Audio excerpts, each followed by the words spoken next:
assuming that is working. We record closed session? Just the opening. We'll do an opening and introduction of the item. The attorney will read the item and then we'll recess to closed session and then we'll turn the cameras off. Okay.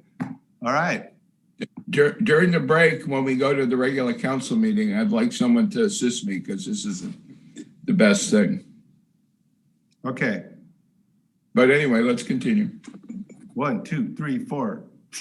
Action. Okay, welcome to the City Council meeting of March 1st, 2021. I'm calling this closed session meeting to order. The time is now 5:35 p.m., March 1st, 2021. This meeting is being conducted pursuant to the provisions of the Governor's Executive Order N-2920 and the orders of the Ventura County Public Health Officers issued March 20th, 2020, Stay Well at Home Order. Madam Clerk, can you please take a roll call? Councilmember Hernandez? Present. Councilmember Martinez? Present. Councilmember Perez? Here. Mayor Pro Tem Rollins? Here. And Mayor Gama? Here. All present. Madam Clerk, are there any closed session general public comments? No, sir. Thank you. Mr. City Attorney, will you please read the closed session item for tonight? Thank you, Mayor Gama. There are 2 items on closed session tonight. The first item is conference with legal counsel regarding existing litigation. The authority is Government Code Section 54956.9, Subdivision D1, and the case is City of Port Hueneme versus Dario Pini et al., bearing case Ventura County Superior Court case number 56-2019-005332866-CU-PT-VTA. The second item is conference with real property negotiators pursuant to Government Code Section 54956.8. The property is the vacant lots on the west side of Market Street between Scott Street and Port Hueneme Road in Port Hueneme, California, bearing APNs 206-009-1-285, and the next suffix is -305. The agency negotiators are Brad Connors, the city manager, Charlie Green, city attorney, Kevin Spalding, deputy city attorney, Steve Kinney, consultant, Karis Navigating, and the negotiating parties are the city of Port Hueneme and the Oxnard Harbor District. Under negotiation tonight is the price and terms of payment.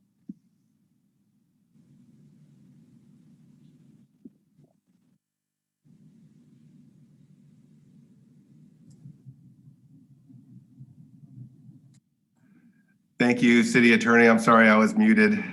We will now recess into closed session. The time is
you're free to begin, sir. Thank you. Welcome to the regular city council meeting of March 1st, 2021. I am now calling this meeting to order. The time is 6:56 and we apologize for being late. We got hung up in closed session for a little longer than we anticipated. If you could please join me in the flag salute. Charles is going to bring a flag up for us, and if all the council members could not be muted, that'd be great. I'm going to pretend that we're all in the same room, and I'm going to lead you in the flag salute. I'm going to wait for the flag. Charles? Okay, put your hand over your heart. Ready, begin. I pledge allegiance to the flag of of the United States of America and and to the republic for which it stands, one nation, under God, indivisible, with liberty and and justice for all. Thank you very much. This meeting is being conducted pursuant to the provisions of the Governor's Executive Order N-29-20 and the orders of the Ventura County Public Health Officer issued March 20th, 2020. Stay well at home order. The City Council chamber has been closed to the public, and the council members and staff are participating remotely to help play our part in minimizing the spread of COVID-19. The public was informed in advance of this meeting how to submit all public comments to our city clerk. The city clerk has compiled all submissions, and those received prior to the 5 p.m. deadline today were forwarded to the entire city council for review prior to this meeting. They will be read into and part of the official meeting record. Madam Clerk, will you please take roll? Councilmember Hernandez.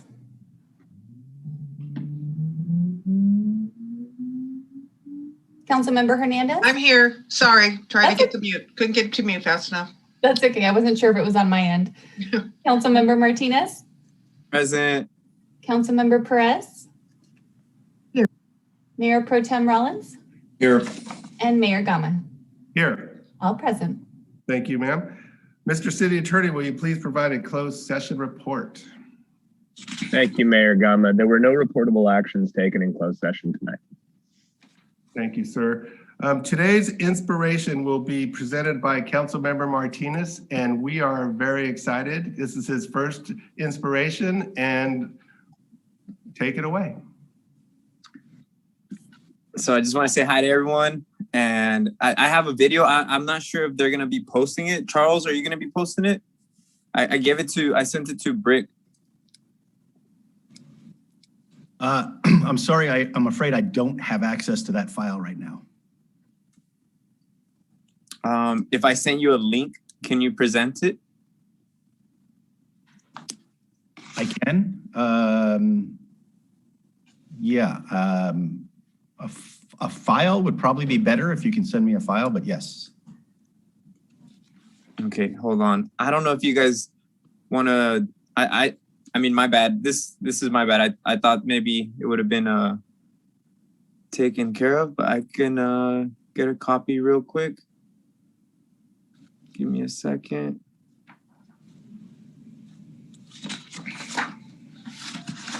In the meantime, we could approve the city council agenda. Move to approve. I will second that. And Madam Clerk, if you could take a roll call vote, that'd be great. Mayor Pro Tem Rollins. Yes. Mayor Gama. Yes. Councilmember Hernandez. Councilmember Hernandez, your mic is muted. Yes. Thank you. Councilmember Martinez Yes. and Councilmember Perez. Yes.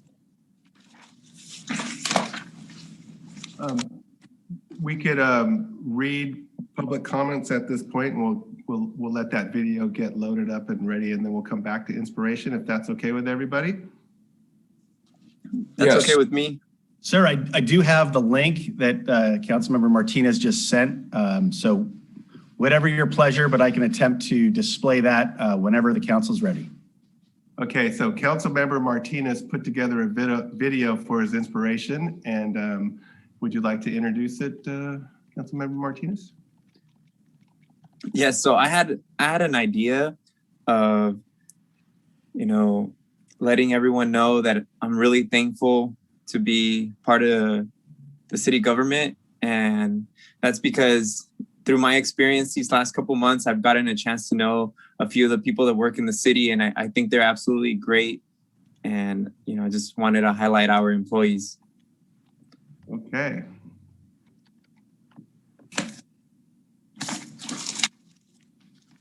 The audio is not coming through.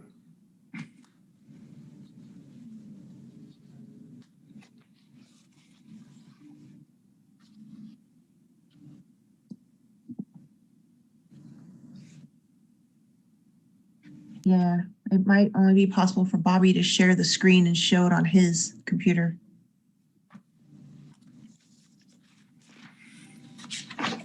Charles, is there a reason why there's no volume?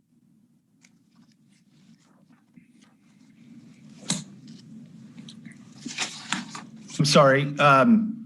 It is playing on my computer. Are you all not seeing and hearing this? Just not hearing it.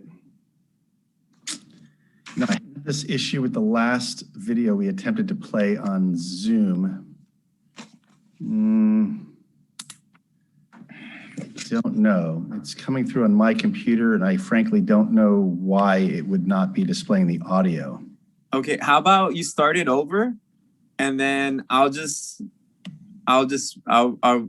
what I was supposed to say.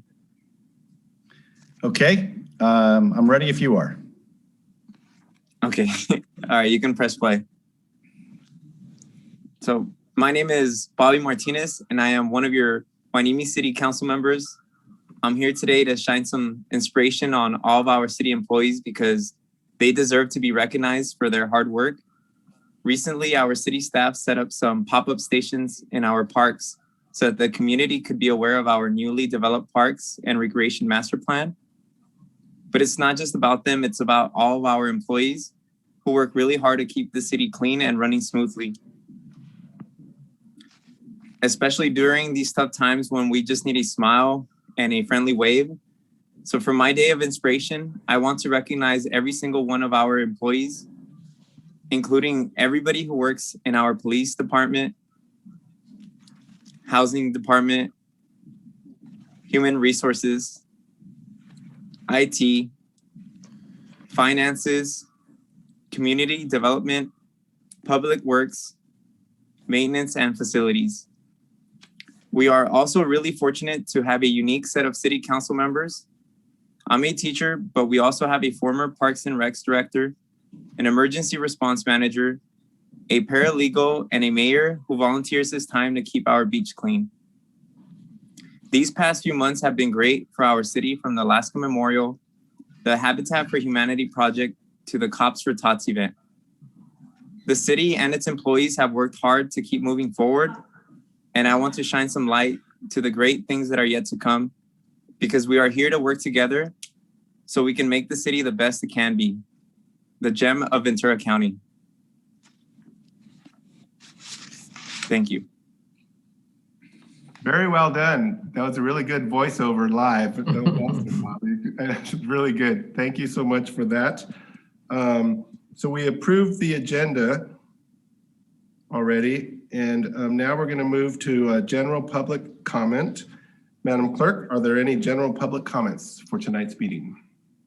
No, sir, there's no general public comments, and the only comments received pertain to item number 8. Okay, may I do my little brief 2-minute public comment? Yes, sir, absolutely. So 4.5 years ago, we started Hueneme Beach cleanup, and over the last several years, when we have a rainy season, we would venture over across the border into Oxnard to clean up the trash that makes its way through the Ormond Lagoon and out into the ocean, and eventually some of that trash would end up on Hueneme Beach. And we, for the first time this past weekend, we collaborated with the city of Oxnard, and we worked together with various nonprofits and environmentally minded groups. And we had probably close to, if not more than 70 people out there this weekend. And it was truly an amazing effort. We collected 8, maybe 10 dumpsters of trash. It was amazing. Everybody worked so hard. And we also realized there's more work to do. And so I just wanted to take a moment to thank the city of Oxnard for working with us.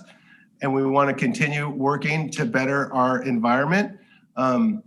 We all swim in the same water, breathe the same air. And so it's incumbent upon all of us to work together to continue making our environment pristine, inhabitable for all the residents of Port Hueneme and South Oxnard, because we are a community and our community has a border and we all love working together. And so I hope we're able to do more of what we did this past weekend. It was a truly great event. Thank you. Now we're going to move on to presentations. And number 1, District Attorney Erik Nasarenko introduction.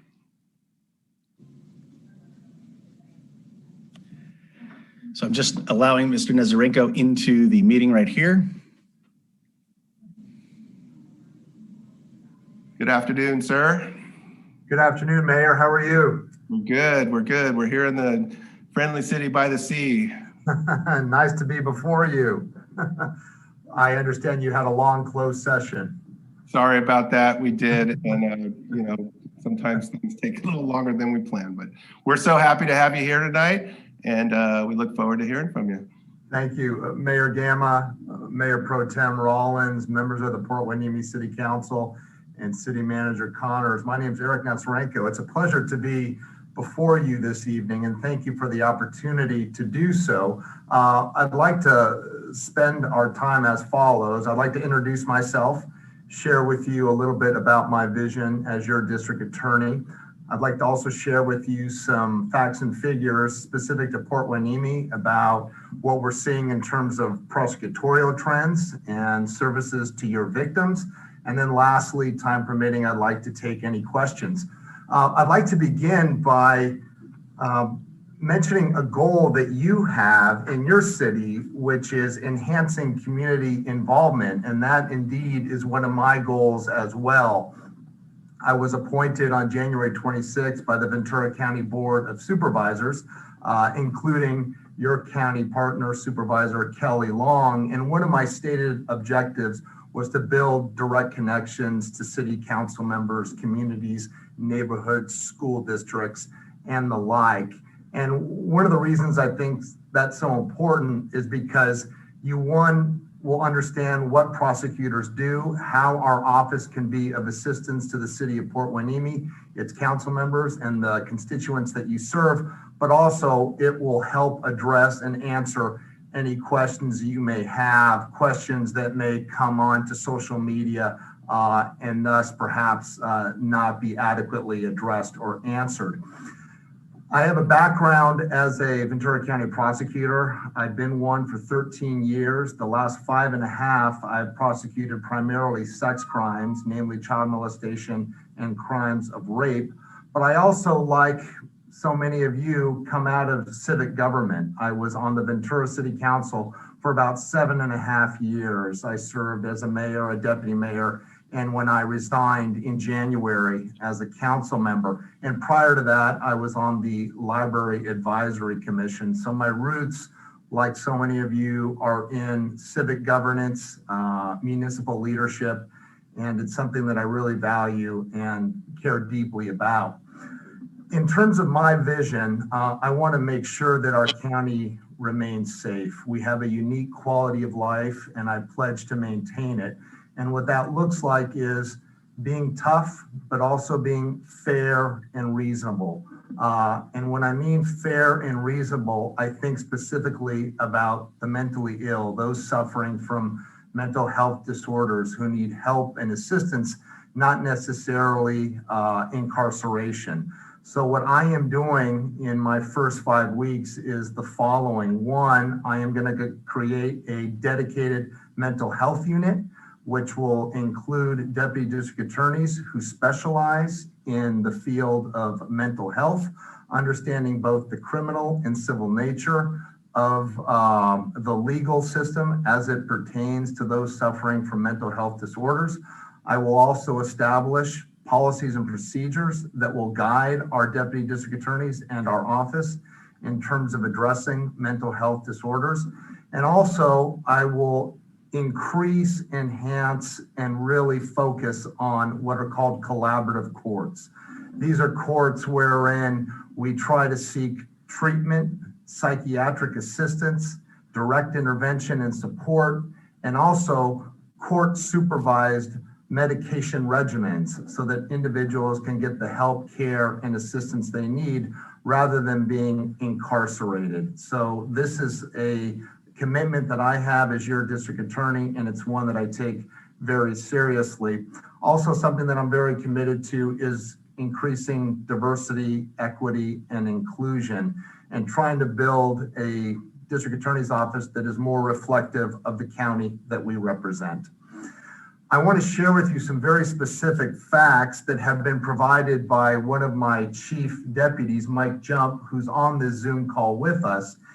And it pertains specifically to the city of Port Hueneme. As many of you know, we have a family justice center, which Mike Jump was instrumental along with all of you and the foundation board in creating.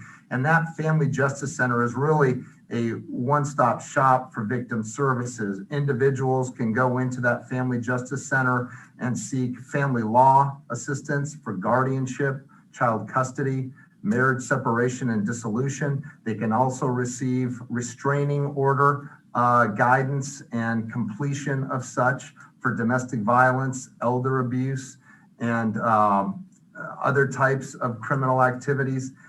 And I want to share with you, in 2020, we had in the city of Port Hueneme, we had at the Family Justice Center from the city of Port Hueneme, 80 clients who came into the Family Justice Center seeking assistance.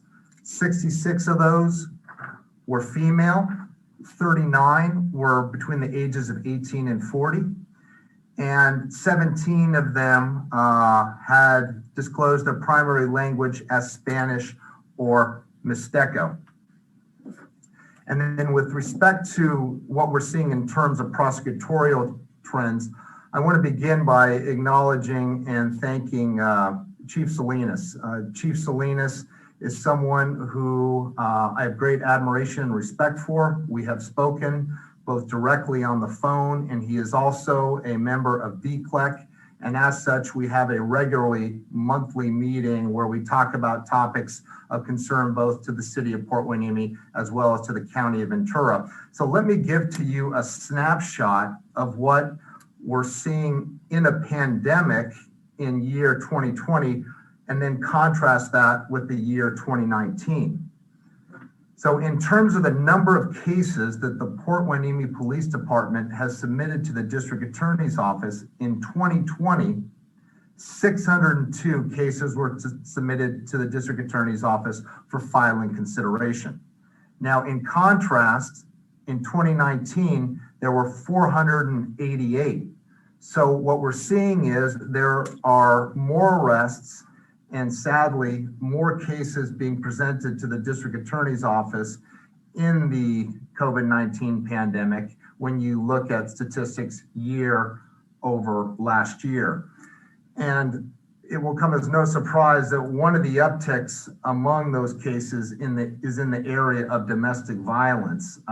We have filed as a District Attorney's Office 38 cases involving alleged incidents of domestic violence and or child abuse in the year 2020. In the non-COVID year of 2019, that figure was 28. So I just want to share with you what we're seeing in terms of some of our prosecutorial trends. Let you know that the Family Justice Center, which is right across from the Ventura County Medical Center, continues to be a repository for help and services, including for the constituents of Port Hueneme that you serve. And I'd also like at this time to answer and address any questions you may have. And lastly, what I didn't share with you at the outset is I pledged to the Board of Supervisors and to my office that I would speak to every city council in the county of Ventura. Port Hueneme is the first. So this has special significance because this is the first city council that I will be reaching out to and addressing. Thereafter, I will speak to the other 9 city councils representing the balance of the 9 incorporated cities in our county. But Mayor, I thank you for this opportunity. City Manager Connors, I thank you as well. And it's a pleasure to speak before the city of Port Hueneme and its city council. Thank you. Thank you very much. You're being here, us being the first city aligns with our strategic plan. So thank you for partnering with us on that. Councilmember Perez, do you have any questions or comments?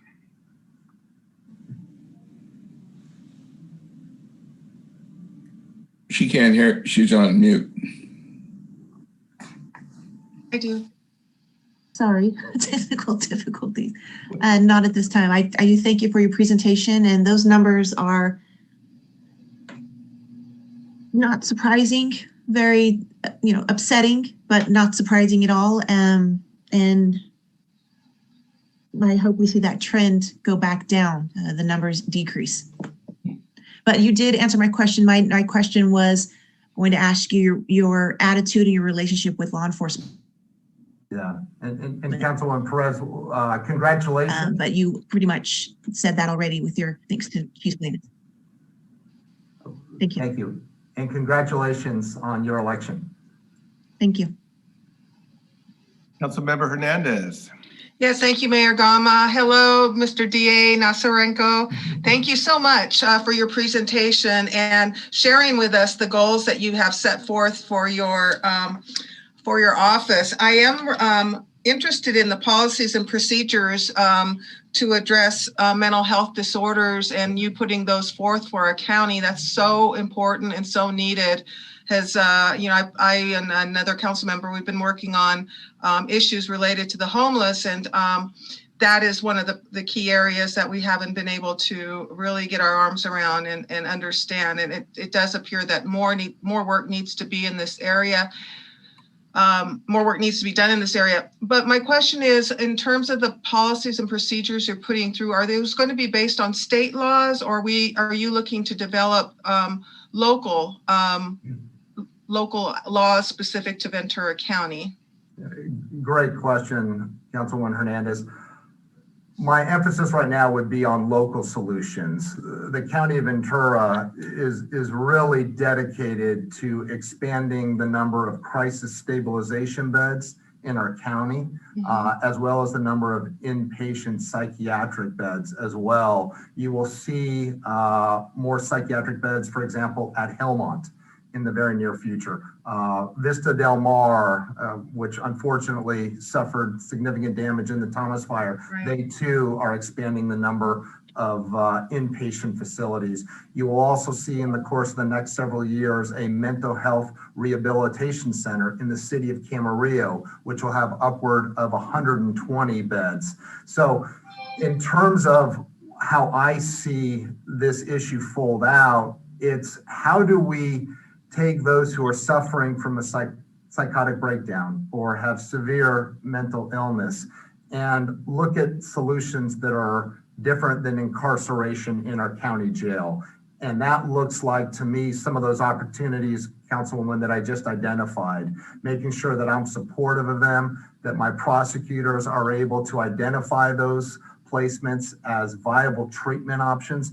Now, there will be some instances where the underlying offense is so grave, so severe, so violent that it will have to result in some type of incapacitation or incarceration. But nevertheless, for diversion offenses, for some of these low-level ones, I want to be able to think about how do we get them stabilization, services, intervention, and treatment, because frankly, even those in our jail will say, we're just not equipped to handle these very acute psychiatric needs. We need those to be addressed by individuals who have the necessary expertise and skill set to do so. And that's frankly the public health and medical community. Okay, good work. Thank you so much. I look forward to hearing more from you in your office. Congratulations on your appointment. Thank you. Councilmember Martinez. No comments. I just would like to say thank you for the presentation and the information. Thank you, Councilmember, and congratulations to you too on your election. Thank you so much. And I look forward to meeting you in person one of these days. Likewise. Thank you. Mayor Pro Tem Rollins. Yes, first of all, congratulations on your appointment. I can tell by your progressive attitudes towards being proactive and working in a positive manner. I think that's going to do our county well. This is kind of a loaded, vexing question. And it touches on some of the things that you had brought up earlier. We along with the entire nation, deal with a homeless situation. Many of these people have mental health problems. And my understanding, and tell me if I'm wrong, is the laws, while we can provide those services, they have to proactively want to actually utilize those services. We can provide transitional housing, but they have to be able to want to follow the rules to do with that. How do we deal with all of the various different people that don't want to follow those rules, that have mental health problems, that keep them from even to think rationally that, this would be a better way if we, if they were to avail themselves to these services. We obviously, there's housing and habitation is best meant in certain locations, parks, street corners, businesses, old abandoned industrial centers are probably not the best place for them. But my understanding is with the law, there's no way that we can prevent them from not being there, even if it's not in their best interest. Well, Mayor Pro Tem, as a DA, I'm used to loaded and vexing questions, so thank you for presenting one. The short answer is the solution is far broader than one entity or one slice of the government pie. And I just want to kind of give you philosophically how I think this needs to go. For years since the deinstitutionalization in the early 80s of our psychiatric facilities, we've thought about mainstreaming individuals into community-based clinics. I think that has been, frankly, an unmitigated disaster. And I say that because there needs to be some type of care first treatment for these individuals in facilities that are equipped to deal with them and address their acute needs.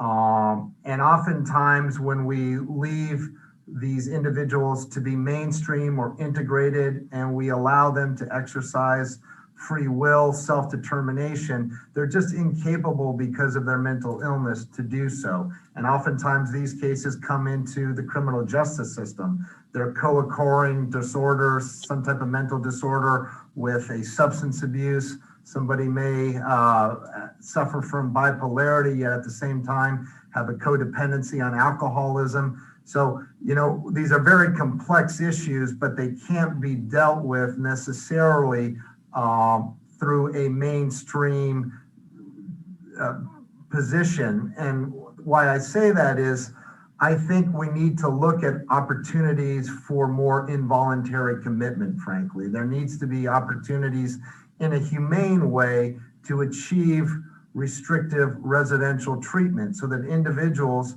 can, one, perhaps achieve detoxification, and then thereafter go into some sort of step down facility, which is a confined facility, but it's one which treats them medically, psychiatrically, and gives them the tools and skills they need. And then thereafter, they're given more opportunities in some type of residential placement. The County of Ventura is in the vanguard here. They're creating these types of opportunities, but ultimately, to answer sort of Councilwoman Hernandez's question earlier, it will require changes both in our local approaches as well as in state law.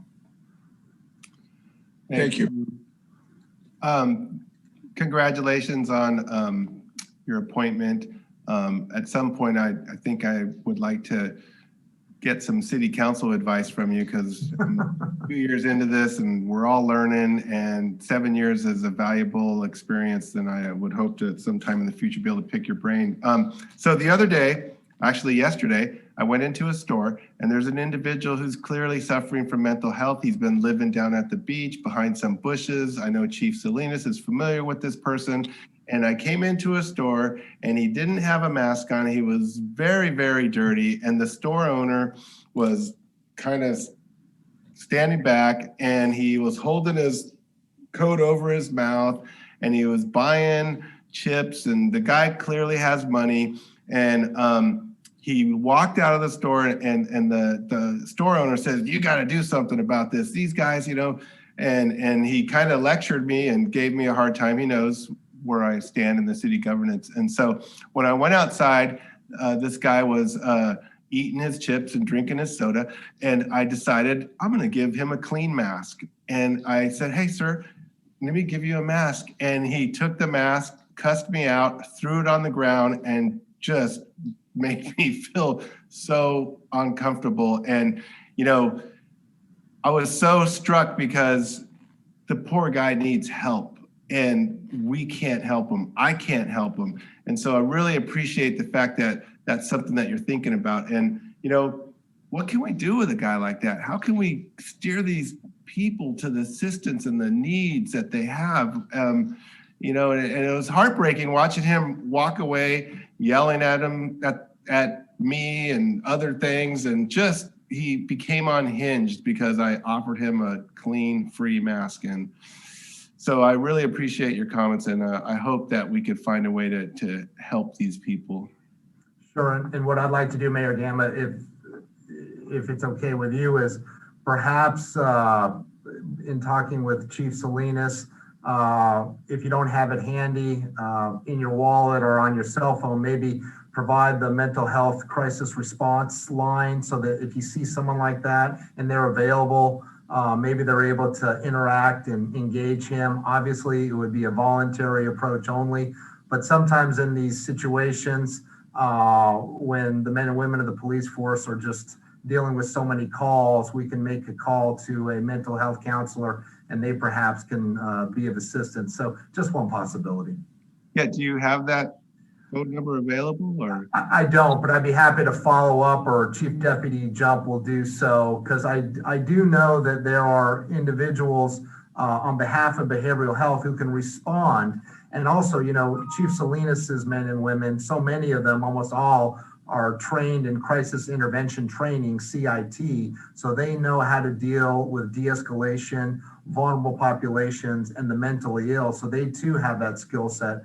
But what I will do is I will have Chief Jump get back to you and provide to you the mental health crisis response line so that perhaps you can call them. yeah, and the interesting thing about this guy is he showed up in our city in August, and he had torn clothes. They're literally falling off of him for like the first couple of weeks where he was in town. And then somebody is connecting with him because his wardrobe changes from time to time. And then when the winter came in, suddenly he had a really nice jacket, boots, and, you know, had appropriate clothing for the elements. So there is interaction happening, but clearly it's not focused on the mental health issues. So I look forward to getting that information, and hopefully we could disperse it throughout our city and have people ring in that number. Yeah, thank you. Are there any other comments? I do. Okay, Councilmember Hernandez. Yeah, thank you.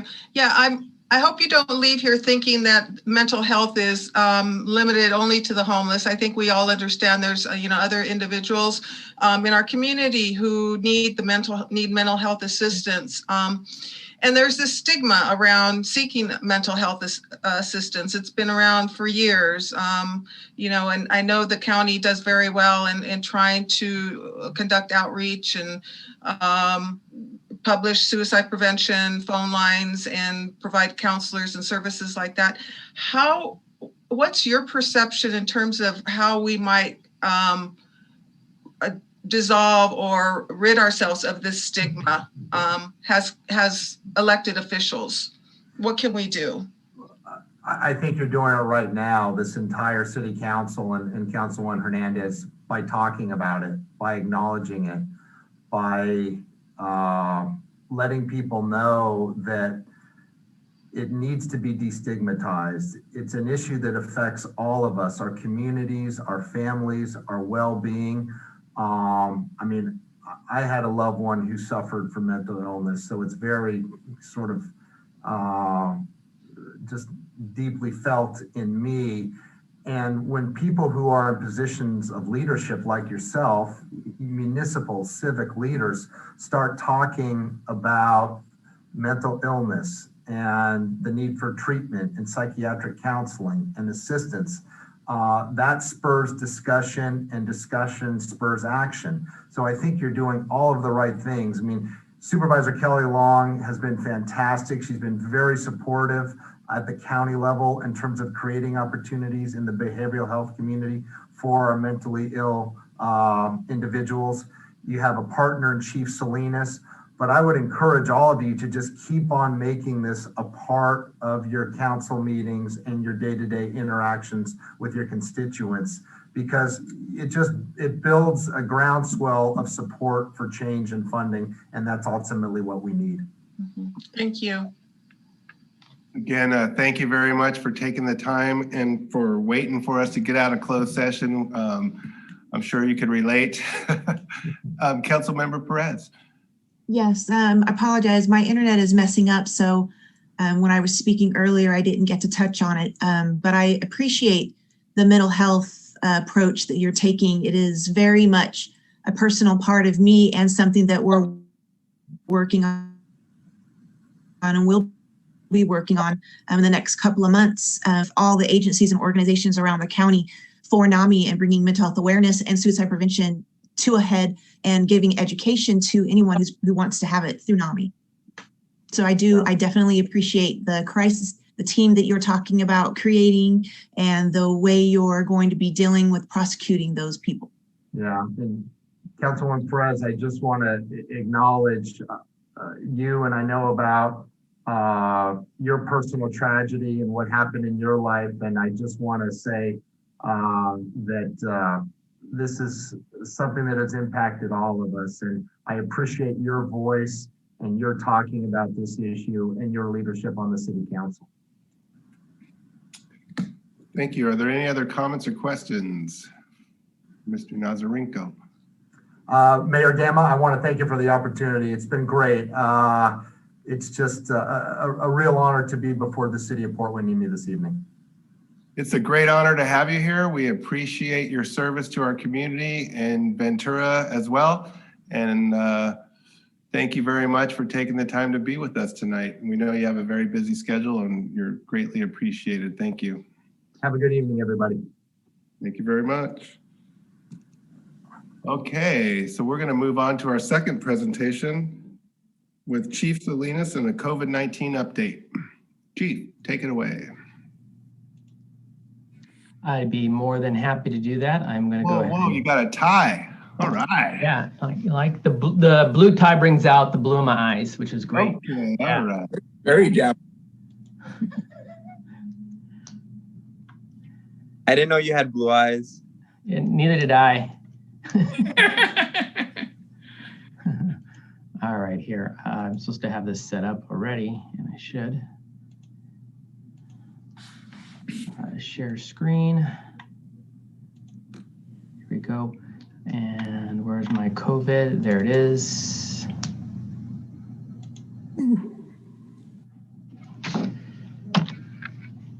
Okay, can everyone see my screen now? Yes. Okay, this will be just a quick COVID update to provide you an update from our last meeting to kind of give you an idea or insight as to how we're doing in terms of positive tests and vaccinations and what's going on in the county. So I typically show this slide, which shows the numbers from the previous meeting. As you see the slide here on the right, which is the February 16th meeting. And so what I've done here is I've got today's meeting, which is March 1st, and you can kind of compare the last two meetings there on your left. Big numbers that I really want to point out on these slides is ICU bed vacancies. So we're back up to 25.8%, which is good, as well as our active cases in Port Hueneme. It once peaked at 551 cases, and right now we're down to 59 cases. Our previous meeting we were at 103, and prior to that we were at 193. So we are definitely on the decline here in Hueneme as well as across the county. And we haven't had any additional deaths since our last meeting. Vaccination, that's the topic that everyone seems to want to talk about and what's going on with vaccinations. Actually, today, the county made available 20,000 vaccine appointments to people who reside in the county of Ventura. I know as of this afternoon, there were still appointments available, and this is primarily for individuals in phase 1B, which is individuals over 65, as well as essential workers in food and agriculture, education, childcare, and emergency services. And that is why I was able to open it up to many of our government workers here who are also classified as disaster response workers. So this shows you the link on where you can go to sign up on the internet, but you can also call as well. This is also to show you where we're at here on phase 1B with a graph on your left. We're now on tier 2, and we'll be getting down to phase 1C on March 15th. I'll show you that on the next slide. I really wanted to show everyone here the fact that the county has the mobile vaccine team is actually going out to different communities, especially to the agricultural community, and providing vaccinations. So beginning March 5th, we'll be going into phase 1C, which is individuals between the ages of 16 and 64 who are deemed to be at very high risk to getting COVID, as well as those who are at the highest risk due to some condition they may have, such as cancer, chronic kidney disease, heart conditions, as well as people who have developmental or other severe high-risk disabilities. And so that'll be starting on March 15th, which is really good. So we're moving right along now. It seems like we're starting to get a higher inventory of vaccinations. And with the Johnson & Johnson vaccination coming online, which is only 1 dose, that should also improve our numbers. So this is what it looked like as compared to the last meeting, February 12th, as compared to today, March 1st. We have had an additional 87,000 doses, which is the most doses we've had in a 3-week period since we started, which is great news, as well as if we do the numbers and divide the number by 850,000 people we have in our community, 17% of our population has been vaccinated thus far. So hopefully by our next meeting, I expect to see that number closer to 25%. Something that I also wanted to let people know here, and it's this paragraph here, and just because you've been vaccinated doesn't mean you're necessarily in the free and clear, because you can still transmit this virus to other people. So I wanted to read this real quick, and which says, at this time, vaccinated persons should continue to follow current guidance to protect themselves and others, including wearing a mask, staying at least 6 feet away from others, avoiding crowds, avoiding poorly ventilated spaces, covering coughs and sneezes, and washing hands often. I wanted to point that out. And for instance, even though 95% of my police department has now been vaccinated, you will still see us wearing our masks, even in the station, as well as out in public. and the same will occur for our city workers. So I just wanted to send that out as a warning. Is simply because you've been vaccinated, you still need to take the same precautions as if you weren't vaccinated. So I wanted to point out the one statistic here in the top left, that's a 7-day average case rate per 100,000 that came out today. It is down to 16.9. And the reason why that's important is for the next slide I'm about to show you, because we received many questions about this. So a lot of people are wondering about outdoor activities, recreational sports. And this here is a table that really shows you the guide and chart that we use that gives us the information we need as to whether or not we're going to open something up or allow such activity. Recently, we had a question about basketball. So if you look in the moderate tier, orange tier here, number 3, outdoor high contact sports, there you see basketball like football and ice hockey. That is not allowed unless your case rate per 100,000 is below 14. And right now we're at, as I showed you before, we're at 16.9. So we are almost there, and we need to be maintaining that for a period of at least 7 days before we will allow such activity to take place in our city. And even then, as you see all these sports here, the state public health department still recommends face coverings, physical distancing, and all of these different considerations, even if your per 100,000 rate goes below 14. So this is what we use again to give us the direction we need to decide if, pickleball is going to be open, if we're going to open up swing sets, if we're going to open up basketball, and so forth. So with that, that ends my COVID presentation for this council meeting. If anyone has any questions. Thank you. Any Okay. questions? I have one comment. I was in Camarillo yesterday, and I think you answered my question, but they have this beautiful park, and it was bustling with basketball players, soccer playing. I mean, it was like amazing how many people were out there enjoying the park. And so I think you answered my question. So their case rate is below 15%. That's why they were in full contact basketball?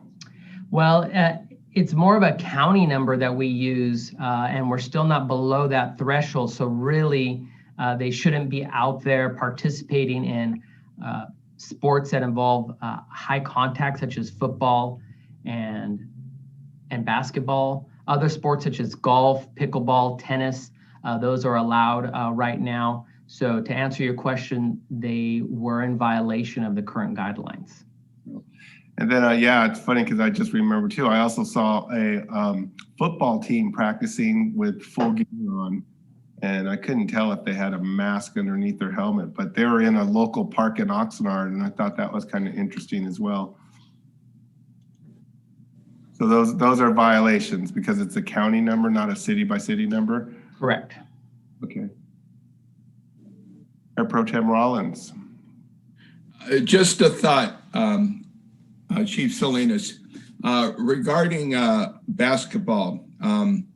It makes great sense that you don't have full contact basketball, but just like say all the other different sports, we have reasonable precautions.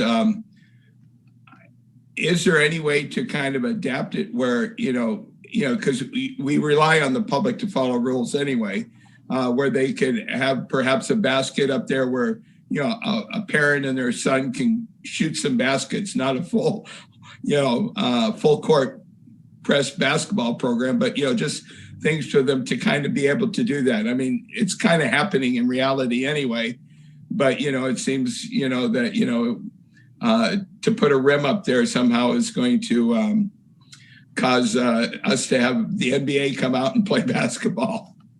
Right. So something we've considered, and I've spoken with Anna about this, is she's considered actually putting out signage that says no basketball games, shooting only. And we may put barriers between both sides of the court to try and prevent full court games. And hopefully that people will actually adhere to the signage, like you said.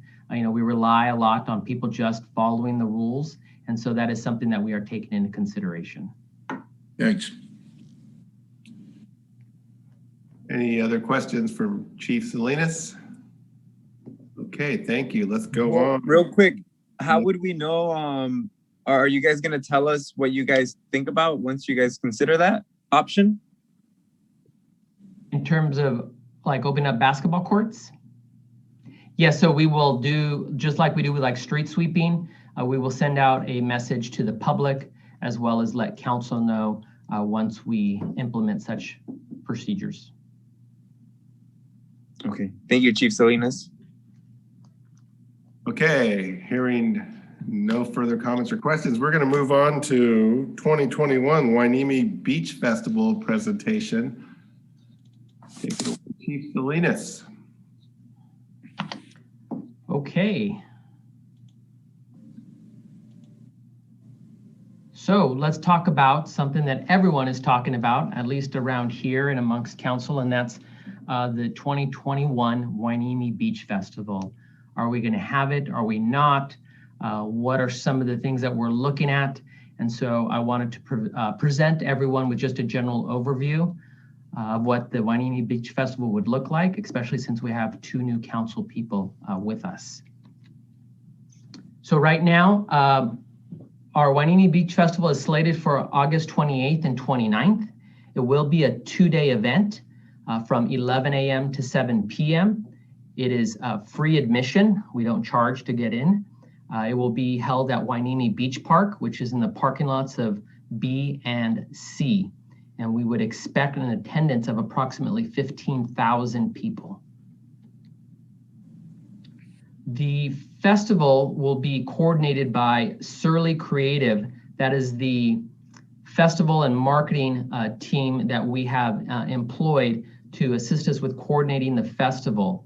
Surly Creative, or specifically Kelly Meehan, has been responsible for coordinating many other festivals in the county, which includes the California Strawberry Festival, the Oxnard Salsa Festival, the Banana Festival. So she comes with a great deal of experience, and she has many, many contacts to make this a very successful event. And she has attended the Hueneme Beach Festival in previous years, so she has a very good understanding of what this community is looking for. And there you see on the right is those that are on the committee, which include myself, Steve Kinney as a representative of the Reach, Anna Hanley from Recreation, Yvonne from Community Development, Charles from Public Works, Donna Breeze from one of our commissions, as well as Sandy Montes, who works for the California Strawberry Festival and helps us with the getting food vendors and works with public health. And she's also a Port Hueneme resident. So what is it going to look like? We plan on having live entertainment, arts and crafts, children's rides, a playland, food and drink, a number of contests, which include sandcastle building, a sidewalk chalk art contest, a surfing contest. We plan on having a cannabis cove, as well as a VIP lagoon, where we will treat a number of our dignitaries and major sponsors. Now, before you ask, in terms of the cannabis cove, since cannabis is one of our major sponsors, we will not have real cannabis on site. There will be a 21 and over location where all of our cannabis sponsors can set up.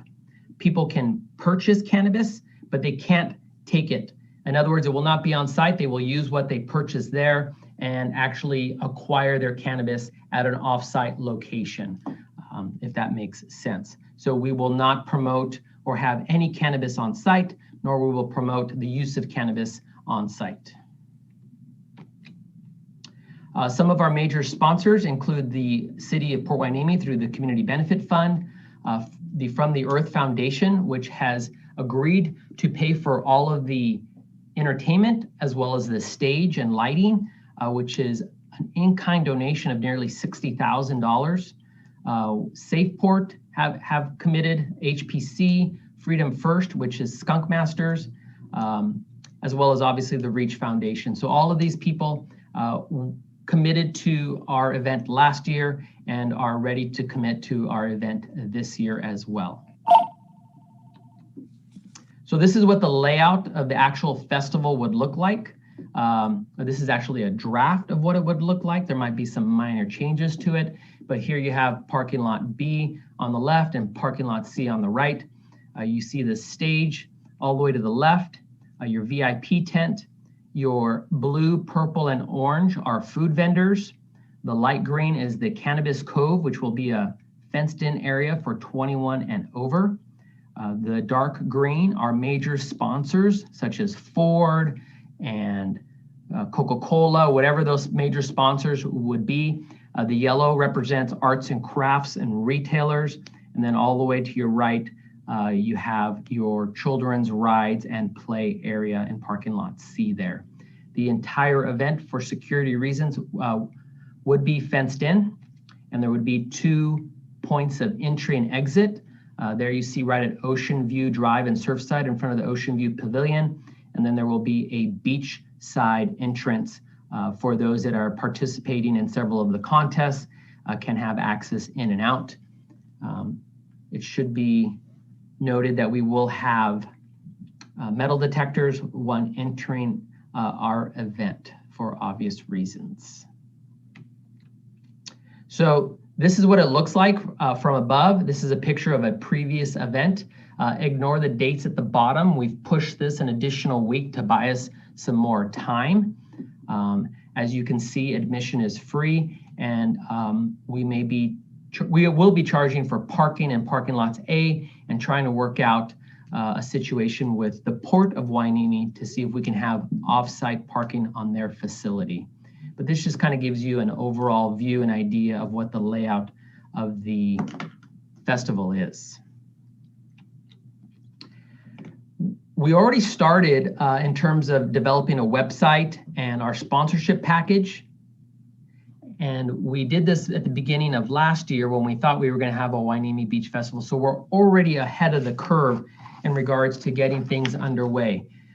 This allows us to get a later start and make that game time decision as to whether or not we are going to still have a Hueneme Beach Festival due to COVID. But right now, we feel that given the vaccinations and where we're at, is that this is looking very good in terms of having an event at the end of August and being one of the first in the county to bring such an event back.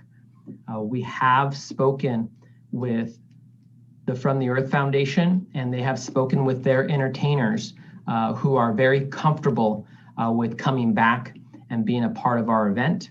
I have spoken with Marty Lieberman. He is the gentleman that we are contracting to help us acquire sponsorships. He'll be working with Surly Creative. He also believes that this is a good time to have an event, and he does not believe that the sponsorships will dry up or not be available, because his reasoning is that many major sponsors believed that by 2021, we would be having these types of events already and had already planned on setting aside sponsorship money for these types of events. And many of them have not been able to spend that money. So now the belief is they will have money in their coffers to actually sponsor our event. So you can actually go online right now at, let's see here. You can go online at www.huenemebeachfestival.org and actually see all of this information. The website is up right now. So factors that we are considering in terms of whether or not we are going to cancel or have an event. There have already been cancellations of other major events in our county already, which includes the Strawberry Festival, the Oxnard Salsa Festival, and Banana Festival, as well as the Ventura County Fair. So we kind of fall after the Ventura County Fair, but before the Banana Festival. And so right now we're seeing a lot of cancellations. And so we are moving forward in spite of this, because we feel that there's a big opportunity here, especially at the end of summer. Our ability to secure acts and vendors during COVID-19. And speaking with From the Earth Foundation, again, they believe that the acts do want to perform and make themselves available. We're talking about good acts. Some of the names that they have proposed to me include band members from Jane's Addiction, Guns N' Roses, Pink Floyd, as well as beach reggae music. And so there is a very good lineup planned that we feel that we can book in spite of COVID. I talked to you about sponsorships, and speaking with our sponsorship guy, he feels that the sponsorship money is there. We also have a great deal of support from our cannabis dispensaries, again, who have put forth a great deal of money and are ready to participate in this event. Now, one of the major obstacles is the actual county or public health department approving our social distancing plan and plan to move forward with this event.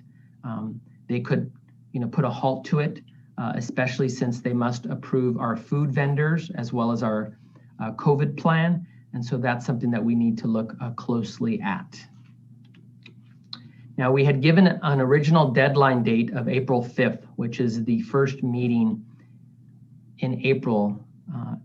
And we feel like we can still push that a little bit later for several reasons. One of the big reasons is no one's doing events right now. And so normally you would have to reserve bathrooms and fencing, sponsorships, entertainment.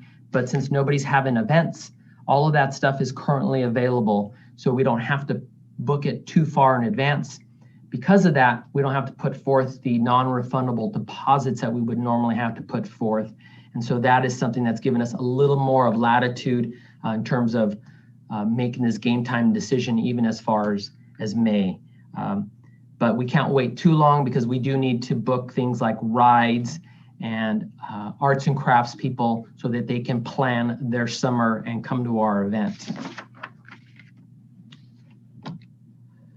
So one of the questions I commonly get asked is, one, are we going to have to start making a financial commitment? When will we start losing money the further we get into this? So keep in mind that this is a free event.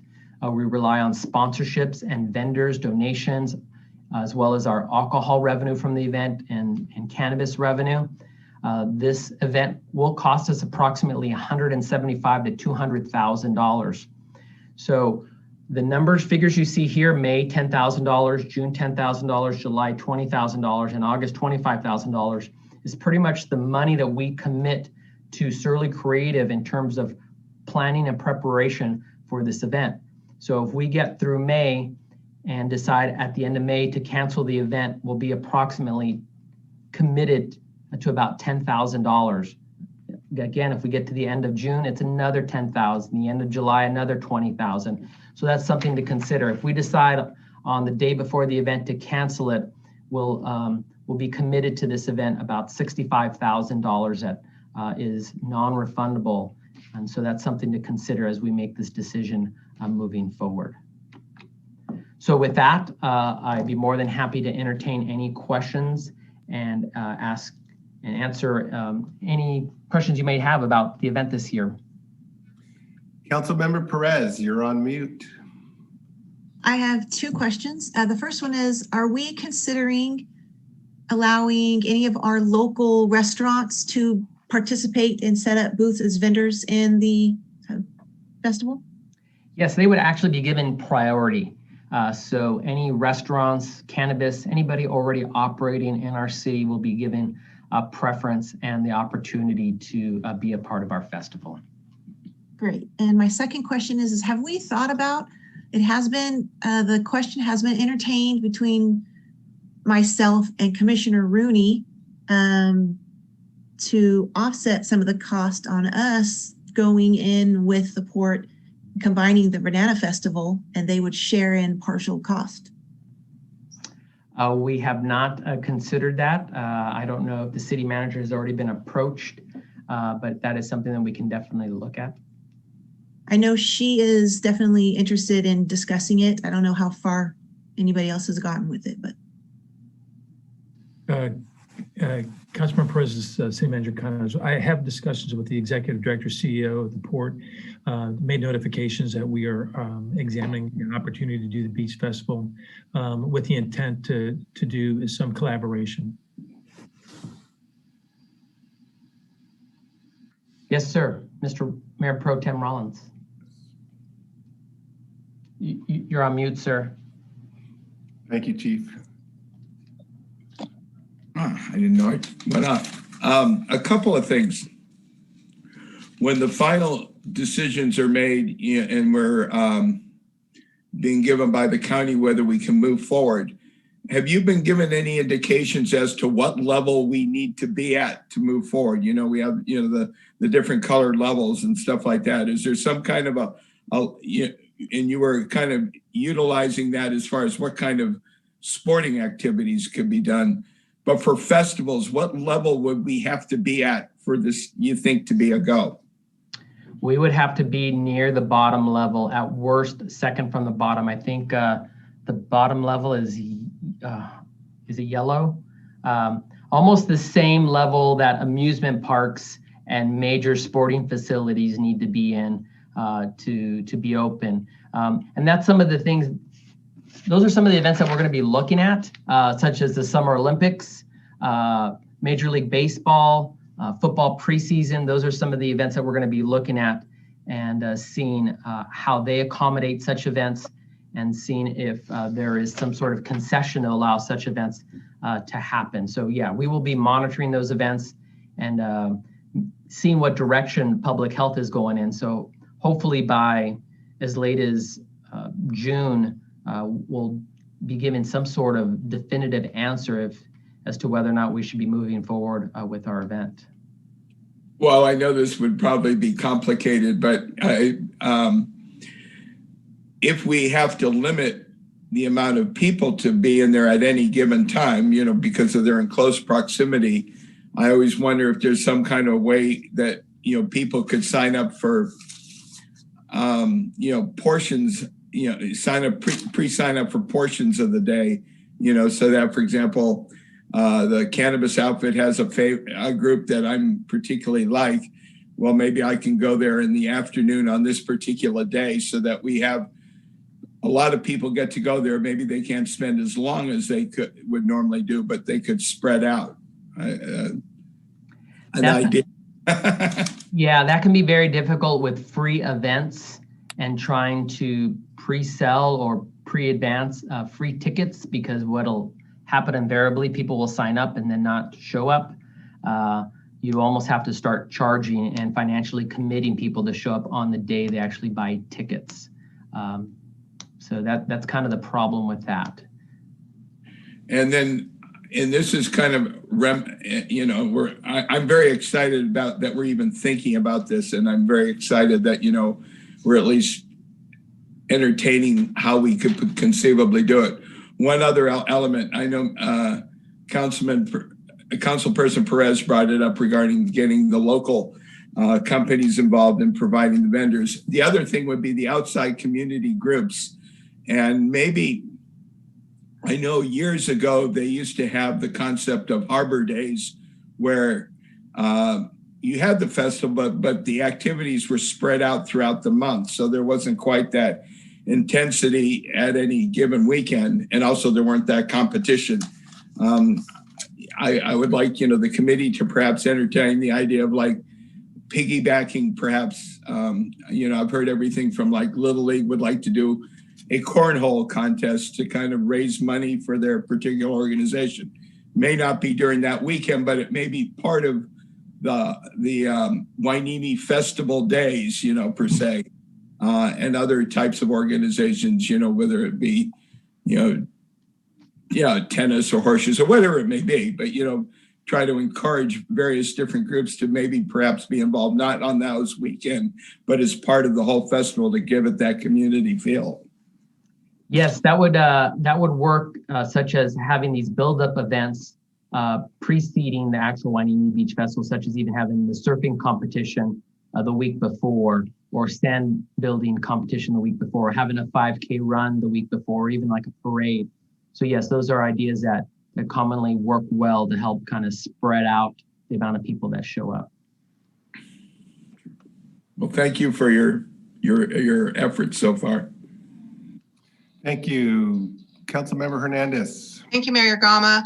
Chief, thank you so much for bringing this item before us tonight. It comes at a good time. You know, everybody's at their wits' end with COVID-19, and this is just a sign that we're getting back to some level of normalcy. And I'm sure the community is going to be happy to hear that we're trying to bring this beach festival back. So thank you so much. It's real positive and encouraging news. I wanted to ask if we know, if anybody in the city, maybe you know, Chief, or the city manager knows, how many Hueneme residents actually go to the Hueneme Festival and how many come from outside the area? Do we have any stats on that? I do not, and I don't think Anna has stats on that either. I would definitely mark this as a community festival, whereby a majority of the people that actually attend come from our community. I know we will have the capability now to actually track such statistics. And so we do plan on doing that this year. We do it at the California Strawberry Festival, and you'd be surprised that a majority of the people that attend that festival actually come from out of county, as opposed to those here. Right.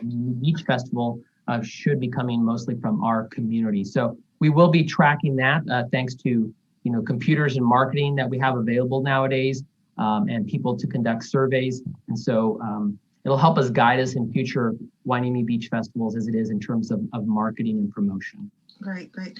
And I'd also like to know if we have any data on the economic benefits that we enjoy as a result of the Hueneme Festival or the Banana Festival. I don't know if we track that or not. Mr. City Manager, do you know, or does anybody know? Because we've been removed from it now for almost 6 years, I don't think we have that information. But I can definitely assure you that's something that we're going to be keeping careful track of this year. Okay, great. Thank you. Good job. Any other questions? Yes, I have a question. Yes, sir. Go ahead. Councilmember. Why is that money non-refundable?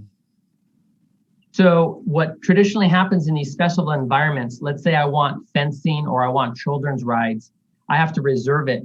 And when I reserve that company to come in to our festival, I now prevent him from booking elsewhere. And so they want to assure that they're going to get their money for that weekend. It's kind of like ordering up mariachis. There's money that you have to commit to, because if you don't book them at the end, they can't go somewhere else at the last minute. So there's non-refundable deposits in several of these areas.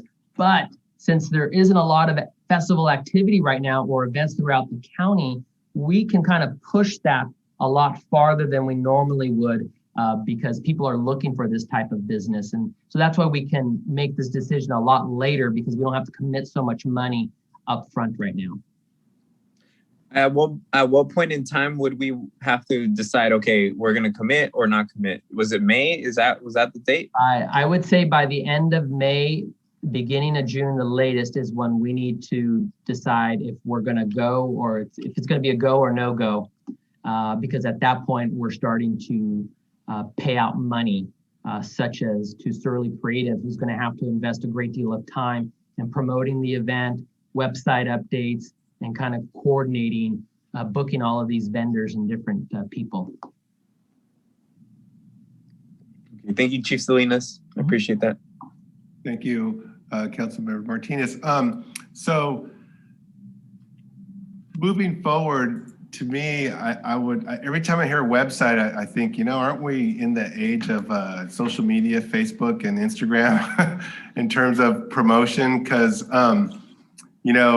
with a couple hundred shares, I mean, you could cover so many more people. So I just hope that we could consider using Facebook platform and possibly Instagram, because it's clearly much more effective. And the other thing that is important to a number of us is engagement with the high school district and local elementary school districts.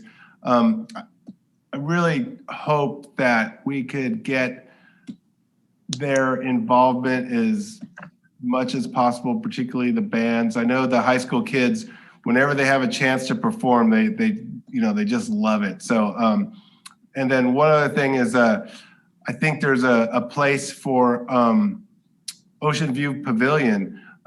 Maybe they could organize their wrestling around this event too, because I don't know if any of you have been to that, but it's pretty cool what they got going on there when wrestling comes back. I mean, if you haven't been, you got to go check it out. And it's amazing how many people go to it. And so, so I'm really happy that we have the courage, the faith, and that we have positive expectations for the next several months.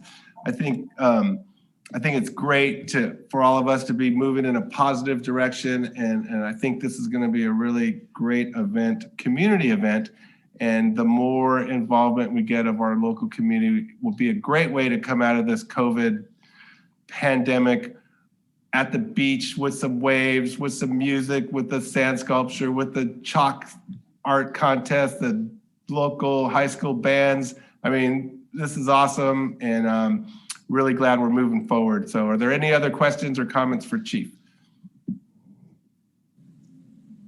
Hearing none, we are going to move on. Thank you very much, Chief, for 2 great presentations. We greatly appreciate it. Thank you. You're welcome. Okay, we're moving on to the consent calendar. The mayor, shall read the titles of the items, and I'm going to do that right now. Number 4, approve minutes of the City Council for the regular meeting of February 16th, 2021. Recommendation is to approve the minutes. Number 5, receive and file the finance cash disbursements for the period February 9th, 2021 through February 23rd, 2021. Recommendation is to receive and file the disbursements. Number 6, amendment to section 5141 of the city's municipal code relating to fireworks. The recommendation that the City Council conduct a second reading, waiving full reading of the text, and adopt an ordinance of the City Council of the City of Port Hueneme, California, amending 5141 of Part G of Chapter 2 of Article 5 of the City of Port Hueneme Municipal Code relating to fireworks. Number 7, applications for statewide park development and community revitalization program grant funds. The recommendation is to adopt the following resolutions of the City Council and the City of Port Hueneme, authorizing the application for statewide park development and community revitalization grant funds for Bubbling Springs Park, and authorizing the application for statewide park development and community revitalization grant funds for Bulker Park. May I have a motion and a second to approve our consent calendar? I move a motion to approve the consent calendar. Thank you, Councilmember Hernandez. And I believe Councilmember Perez seconded. Is that correct? Yes, sorry. Madam Clerk, may we have a roll call vote, please? Councilmember Hernandez, Yes. Councilmember Perez, Yes. Councilmember Martinez, Yes. Mayor Pro Tem Rollins, Yes. and Mayor Gama. Yes. Motion passes unanimously. Thank you. We are now going to move to public hearing, adoption of Parks and Recreation Master Plan. This hearing is now open at 8:14 p.m. Do any members of the council have any conflicts to disclose? I have a question, and my question is this. There's only 2 of the 5 council members that do not live within 500 feet of a park. And therefore, are the ones of us that live close to the park within 500 feet, are we able to participate in this matter? Mayor Gama, I've looked into this a little bit today as it was just brought to my attention, and there is an exception in Regulation 18702.2 that refers to master plan or to master plans or general plans, and it discusses the ability of council members to vote during that. While that section is not as clear cut as I would like it for the adoption of a parks master plan as it relates specifically to general plans. I do believe this falls within the public generally exception for the following reason.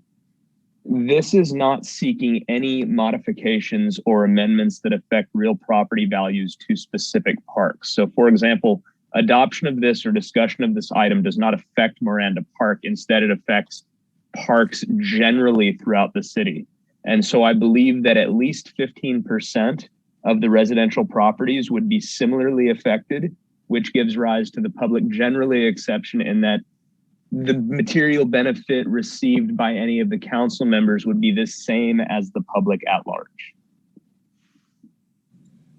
Okay. However, to clarify, when specific items are brought forth in conjunction with the Parks Master Plan, for example, Miranda Park or some of the other parks close to council member residences, those specific items will require a recusal. Okay, so just to recap, in considering this park master plan, those of us who live close to a park within 500 feet do not have to recuse themselves. That is my understanding of the law, sir. Thank you. Madam Clerk, do you have proof of publication as required by the law? Yes, sir, I do. Thank you. Will staff please present the report? Good evening, Mayor Gama. This is Tony Stewart, the Community Development Director, also acting on behalf of the Parks and Recreation Department. This evening, this is a presentation of our proposed Parks Master Plan. And basically, to begin, I want to reiterate that this is exactly that. It's a master plan. It's not a plan for a particular development at this point. It's just recommendations to guide future developments of our parks and recreation facilities here in the city. So with that, just to keep things moving, because we've got a lot to talk about this evening, hopefully. After some dense discussion and then after site-specific park discussions, we'll go ahead and break for questions after those park discussions. Then we'll discuss the beach and a break for more questions at that point, if you have any. And then go ahead and finish the presentation with final questions. So with that, I'm going to go ahead and turn this over to Genevieve Charo, who is with MIG, and she's joined with Roxanne Borzo and Lauren Schmidt this evening to present the master plan to you. And then Anna Haley, our Parks and Recreation Manager, Charles Peretz, myself, and Steve Kinney are available here to answer any questions that you all may have. Thank you, Tony. One final question for City Attorney Spalding. We are okay to participate in discussions regarding parks that are within our 500 feet space? As there is no specific action to be taken regarding those parks, yes, my understanding of the law is that you are free to participate in those discussions without violating the conflicts of interest. Thank you very much, sir. Okay, Lauren, I believe the floor is yours. It'll actually be Genevieve, and I'll turn it over to her, and she knows what she needs to do at this point. So Genevieve, it's all yours. Great. I apologize, Genevieve. I'm sorry. Not at all. Not at all. Good evening, Mayor, Mayor Pro Tem, and council members. I am here tonight. My name is Genevieve Sherrill with MIG. I am here with my colleagues, Lauren Schmidt. She's also on the line, who's a principal with MIG, and my colleague, Roxanne Borzo-Bertrand. And we'd like to give you a bit of an overview of the master plan, the Parks and Recreation Master Plan tonight. So I'm going to share my screen so that you can see what I see. Can you see my screen? Yes. Looks good. Great. Well, thank you so much for having us here tonight. I am excited to present this item to you. It's been in the works for about a year now, and it really does represent significant community involvement, research, and a really collaborative planning process that is intended to develop a community-wide vision for parks and recreation in Port Hueneme.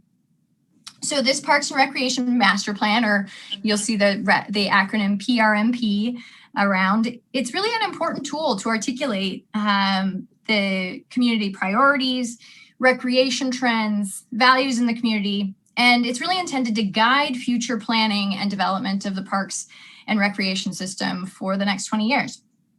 So tonight I'd like to go over the process that was undertaken to develop the draft and give you some context, and then go through the actual document with you. In particular, we'll spend some time on the system-wide recommendations, some site-specific recommendations, and then the final chapter in the document is the implementation chapter. So this process, the project, is actually an update to the city's existing Parks and Recreation Master Plan, which was adopted back in 2003. This update project began back in January or December 2019, late summer last year. And it dovetails quite well with the update to the city's general plan, which is ongoing right now, and the recently adopted strategic action plan. So both of these parallel processes were considered and integrated with the Parks and Recreation Master Plan update process. In the first half of 2020, the consulting team summarized some of the existing conditions in the community and looked at community needs through a community survey. And then we presented the input that we received in the form of a community needs assessment and some draft goals to the council back in July of 2020.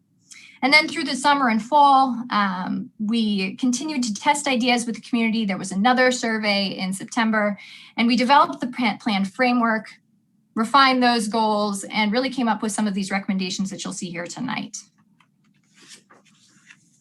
So the community engagement process revealed 5 key goals as priorities for the community. The first is to embrace the beach.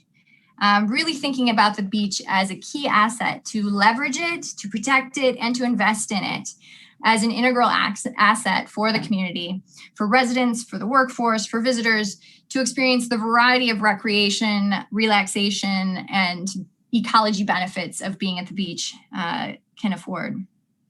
The second goal is to be savvy with the parks and funding. Given the system size, it's really important to be strategic with resources to increase their potential. So every possibility to maximize every square inch of park space is important. And also to be strategic with how things are put in place. Things should be multi-purpose rather than single purpose to provide more flexibility and more use of all of the spaces. Partnerships and funding opportunities will have to play a strategic role as well in completing the park system, and really just thinking about a wide variety of opportunities for play and recreation. The third goal is about ensuring long-term maintenance. So really, this came through very strongly from the community, the importance of thinking long-term about the system in ways that we can enhance the quality and variety of uses throughout the system with top quality life cycle maintenance, and thinking about kind of the life cycle of each improvement, operations practices, and focused investments. The fourth goal pertains to making parks accessible and engaging. So this is about creating really well-designed, inviting, and distinct parks and facilities and public spaces throughout the city. And it's important also that the city establish a walkable community of parks. We heard a lot about access to parks within parks, and the walkability factor came very strongly across throughout the engagement processes. And then the final goal is to really foster health and wellness and to provide opportunities for recreation programs that promote health and wellness, exercise, and encourage community building with variety of play, engagement, and recreation opportunities to really provide access for everyone, all ages, all abilities, all cultural backgrounds, and all recreation interests. So these 5 goals really guide the recommendations in the plan and are the foundation of what we heard from the community. And the foundation of the plan really is this input from the community. The project began with meetings with a cross-section of community members in stakeholder interviews, including representatives from the Naval Base, from the port, the Historical Museum, the Boys and Girls Club, Hueneme Elementary School District, the Oxnard Union High School District, Friends of the Library, Ocean View Pavilion, city staff, city council members, to really gain insight into a variety of different viewpoints. Back in March through May, we used an interactive map-based survey to gather information about existing conditions, future opportunities in all of the parks throughout the system. The survey had a variety of different multiple choice questions, and it also let people put pins in certain locations or draw paths where they saw new improvements that they'd like to recommend. And we provided, a total of 373 respondents participated and provided hundreds of comments, which were considered in the process of developing this plan. In September and October, the city hosted an additional online workshop or survey to identify community priorities. So we used a visual preference survey where folks would react to different images of beaches and parks and different amenities to see if they would think that that particular amenity would fit within the park in the city. And then in September, the focus group reconvened, including the school districts, Ocean View Pavilion, Boys and Girls Club, and the Port to discuss potential partnership opportunities and to talk about some of those priorities. The draft plan has been available for public review, and an online comment form was developed to receive comments. A total of about 75 individual comments were received from about 40 to 50 people. So from this engagement process, a few key themes have emerged. The first is about access and mobility. So actually about half of the open-ended questions or statements, not questions, but the comments in the first survey related to access and mobility. So we knew that this was a really important issue. And these comments were about leveraging existing and planned bikeways, walkways, pedestrian routes, and also about ensuring ADA or handicap accessibility to the parks and to the waterfront at the beach. With regard to the beach, comments focused on crosswalks and safety on Surfside Drive, additional wheelchair access to the beach. And throughout the park system, community members would like to see more accessible and inclusive playgrounds. Pathways was a key focus, a desire for more closed walking paths, loops, improvements to restrooms, and ways to connect parks and destinations together to really get folks walking. We also heard many comments about ways to maximize access to and use of the recreational corridor.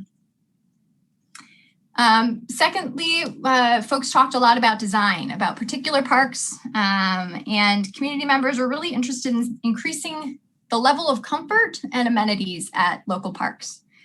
So, for example, residents noted the need for additional lighting, improved restrooms, and the need to work with park visitors to address certain antisocial behaviors.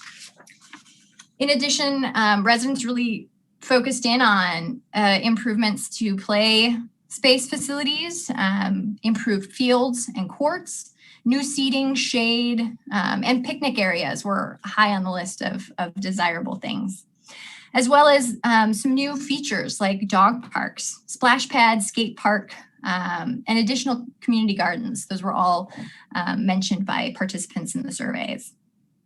And participants also discussed the beach and Hueneme Beach Park in particular as the city's real great asset to leverage, and a desire to see additional amenities there to enhance its draw as a regional attraction.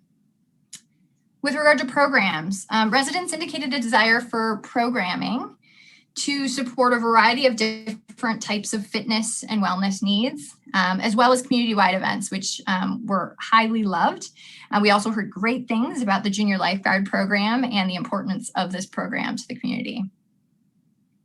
With regard to marketing, we heard feedback on potential processes and different types of strategies that could affect the park-wide system, including, of course, embracing and marketing and leveraging the beach, leading by example with environmental consciousness, adding public art and the benefits associated with that, and also partnerships were a key focus participants. And then finally, maintenance. Coming back to this, which was a key goal as well in the 5 goals, park upkeep was a major theme and a concern for residents. So comments focused on the need to prioritize maintenance and upkeep of all different kinds of facilities, as well as the restoration of the parks. So the parks master plan also includes some analysis about how easy it is to access the different parks. So proximity to parks has a significant impact on how often parks are used. And it also just benefits it increases the benefits that parks can provide from a social and a health perspective. And so for these reasons, a lot of times you'll hear folks talk about the 10-minute walk. And so this is how far do I have to be a 10-minute walk to a park? And this is about a half a mile. In Port Hueneme, there are 104 acres of parkland. So this parkland becomes accessible to 73% of your community, which is really quite good. The national average is only 55%. So that's a great factor. The downside is that only 4% of Port Hueneme's land is used for parks and recreation, where the national median is more like 15%. So this really speaks to the need to be strategic and savvy with the park space that does exist. So here this map shows the areas that are not within the 10-minute walk of a park, and those are indicated in purple and with the A, B, and C. Located in the northern portions of the city, certainly it's very difficult to acquire new parkland, but it becomes very important in this plan then to make the absolute most of the parkland that does exist, make improvements that enhance each park, the use of each park, and really accessing these parks, providing better ways to get to some of those crown jewels of the city through improvements to, for instance, the Bubbling Springs corridor, to draw folks from the northern portions of the city to some of the southern parks as well. So as a result, the master plan looks in detail at each of the existing larger parks within the system to show how the needs that the community presented can be conceptually addressed and fit into the park system as a whole and achieve the larger vision. So just a quick overview introduction to the actual document itself. It has 5 chapters, starting with the introduction and the process undertaken to develop the master plan. Chapter 2 looks at the existing parks, identifying some key needs and going through those community needs that were identified through the community engagement process. Chapter 3 outlines those key goals that we discussed. Chapter 4 looks at the city's major parks and demonstrates what a vision for those parks looks like in the form of a concept plan, and we'll go into a bit of detail on those. And then Chapter 5 provides a path forward with some decision-making tools and funding sources. There's an appendix as well that includes the system inventory, as well as a summary of each of the community engagement activities. So for the system-wide approach, this is Chapter 3, which covers those goals and system-wide approaches. The first recommendation is to design parks for people and for play. And we heard really clearly from the public a desire for amenities that are really engaging and provide a variety for recreation. So specifically, the recommendations in the document call for enhanced court and field options, with a focus again on providing that multi-use layered approach to enhance and also maximize the use of space. An overarching recommendation again is to add more walking loops. We see this as a trend throughout the country, but also throughout the community, with a request for really making walking loops that are accessible and interesting, and mile markers, things that encourage walking. Improvement to sightlines and additional lighting are also included in these recommendations. And again, this strategic layering of activities in existing parks to activate the parks at all times of day and to get the most function out of those parks. Second, reinvesting and maintaining existing parks. and facilities and fields is really critical to be accomplished with a longer plan for ongoing park restoration. This includes a recommendation for an asset replacement program to schedule replacements and refreshments to facilities and upgrades to provide ADA accessibility and making parks accessible and usable to all. The third kind of category of system-wide recommendations is to really, again, be creative to increase park space and use.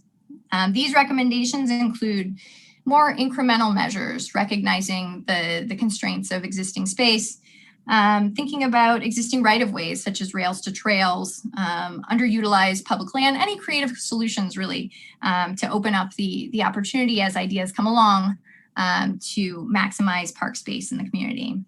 Partnerships with the port, the school districts, and the Navy base will also be important. The fourth category of recommendations are related to connecting people to nature. So these recommendations really center on an awareness of and access to nature and natural features in parks. And this can be through natural play, which encourages interaction with the natural world through active, natural, and tactile discovery, as well as additional habitat and native habitat installations in some low use areas of parks. The fifth category relates to demonstrating sustainable actions. So the city can have a role in implementing best practices with regard to landscape design, energy conservation, water use, and tree planting.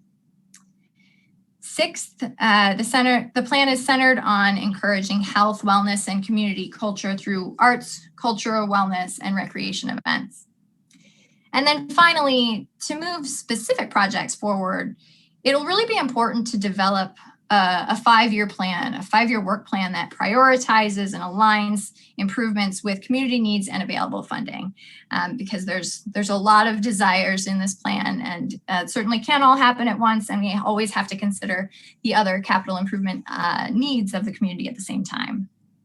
So additional recommendations for implementation include working with a variety of stakeholder groups and partnerships to support implementation.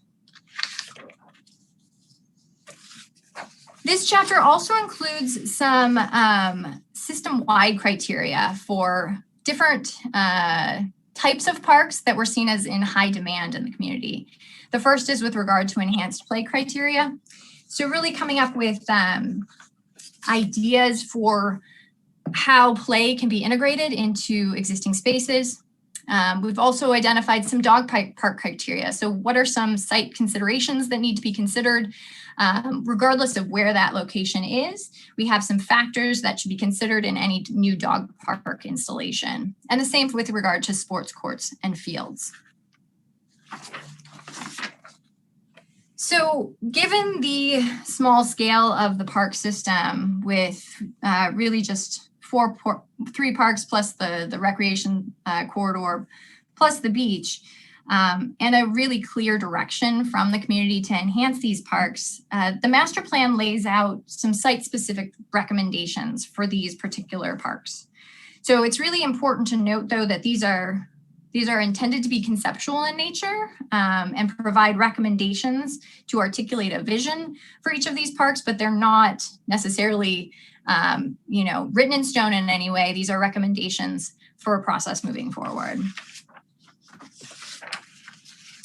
So we have site-specific recommendations and concept plans for Bolker, Bubbling Springs, the recreational corridor, and Miranda, as well as the beach.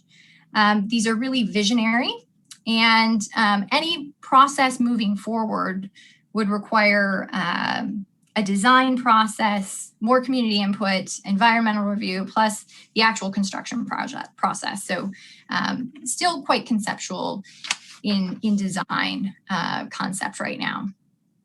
We have also included in the Parks and Recreation Master Plan some very high level cost estimates for each of these improvements. And this is really just, kind of an order of magnitude of what the types of improvements that we could see in each of the parks could look like. So these are not, they're not exact numbers, but they do give an order of magnitude so that the city can start to think about what levels of funding will be necessary for each type of improvement. So we'd like to go through each of these parks independently, and my colleague Roxanne is going to walk you through the parks. We'll take a pause after all of the parks that we've gone through to answer any clarifying questions, because it's kind of a dense overview. Roxanne, I'll turn it over to you. Thanks, Genevieve. Great. So the vision and concept recommendations for Volker Park are centered on providing a variety of park amenities that encourage health and wellness. So this approach was based on information gathered from community members regarding current use and how people typically use the park, and also how they access the park and how they travel to the park, as well as it being the only park space within the northern portion of the city and its proximity to the identified park gaps that Genevieve outlined earlier. So these recommendations, for example, include replacing the existing basketball hoop with a full court basketball experience, which could include lights, seating options, and water fountains. Adding exercise circuit equipment within the arms, if you will, of the park, as well as game tables such as ping pong, bocce ball, courts, or chess tables to provide a variety of recreation options. There are also, as you know, a lot of walking paths that exist already within Volker Park, so really trying to highlight and make improvements to those paths by creating a primary walking path that weaves not only through the park, but extends to the surrounding neighborhoods with mile markers and directional signage. That seemed like a good way to provide residents with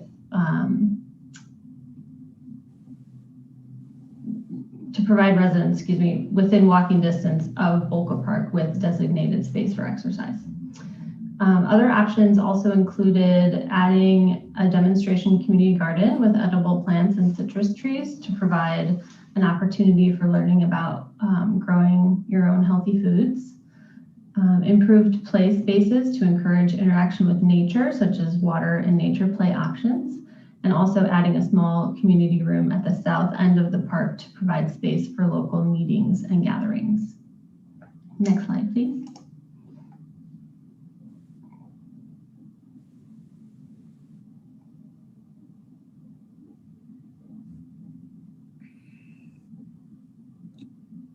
Thanks. So at 21 acres of parkland, Bubbling Springs is a major asset and loved park space within the park system, providing many opportunities for play and gatherings with large open spaces in the southern portion and, a major centrally located access point to the creek, to the recreational corridor, to the community center and library. And as we all know, it's also the center of Little League and summer activity in the northern section. So focusing on improvements that support these existing uses within the park space with a major focus on maintenance was the community's priority here. Next slide, please.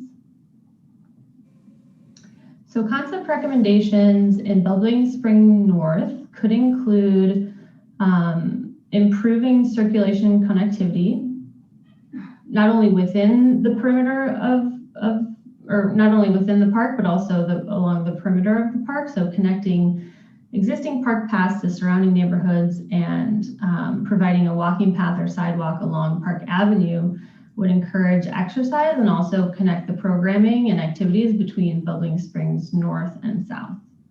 Adding lights to allow for extended use and possibly nighttime play was something we heard a lot from community members for this space. Focusing on league and possible tournament play here with improvements to the concession building, including possibly adding another restroom, and also creating a central space for parents and loved ones to watch their kids play, both in sports games as well as kind of having those sight lines to the improved play area as well.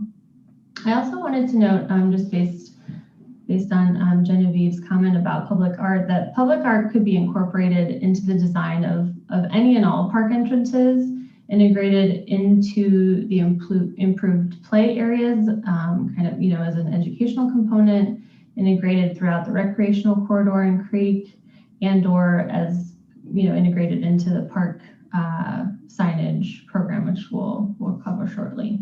Next slide, please.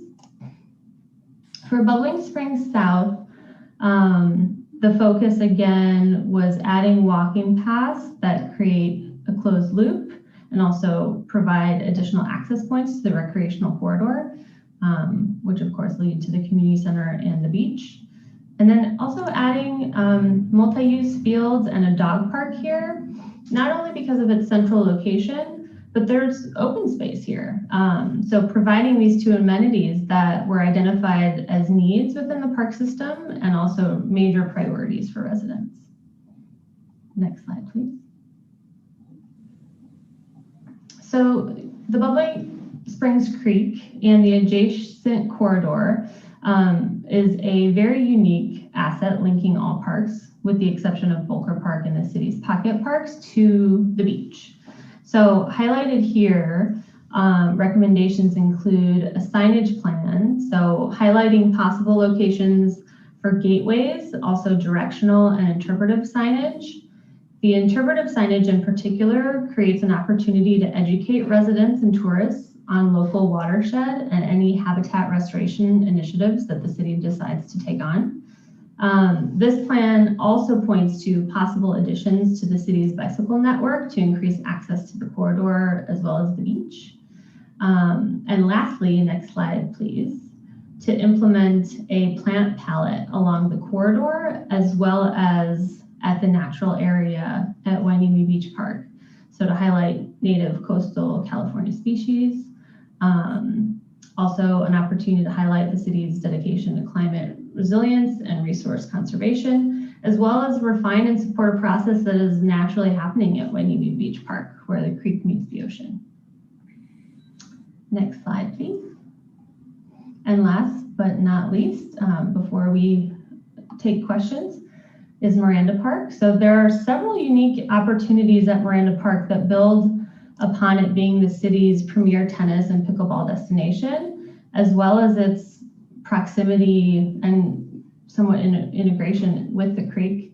So again, creating closed loop paths, including but not contingent on exploring rails with trails opportunity along the southern portion of the park.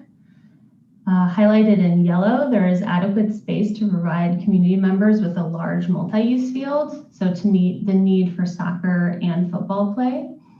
Opportunities to diversify play while maintaining enough tennis courts to meet the need for tournament play rose to the top. And of course, ongoing maintenance of the fields and upkeep and cleanliness of the creek were priorities for residents that we heard highlighted here.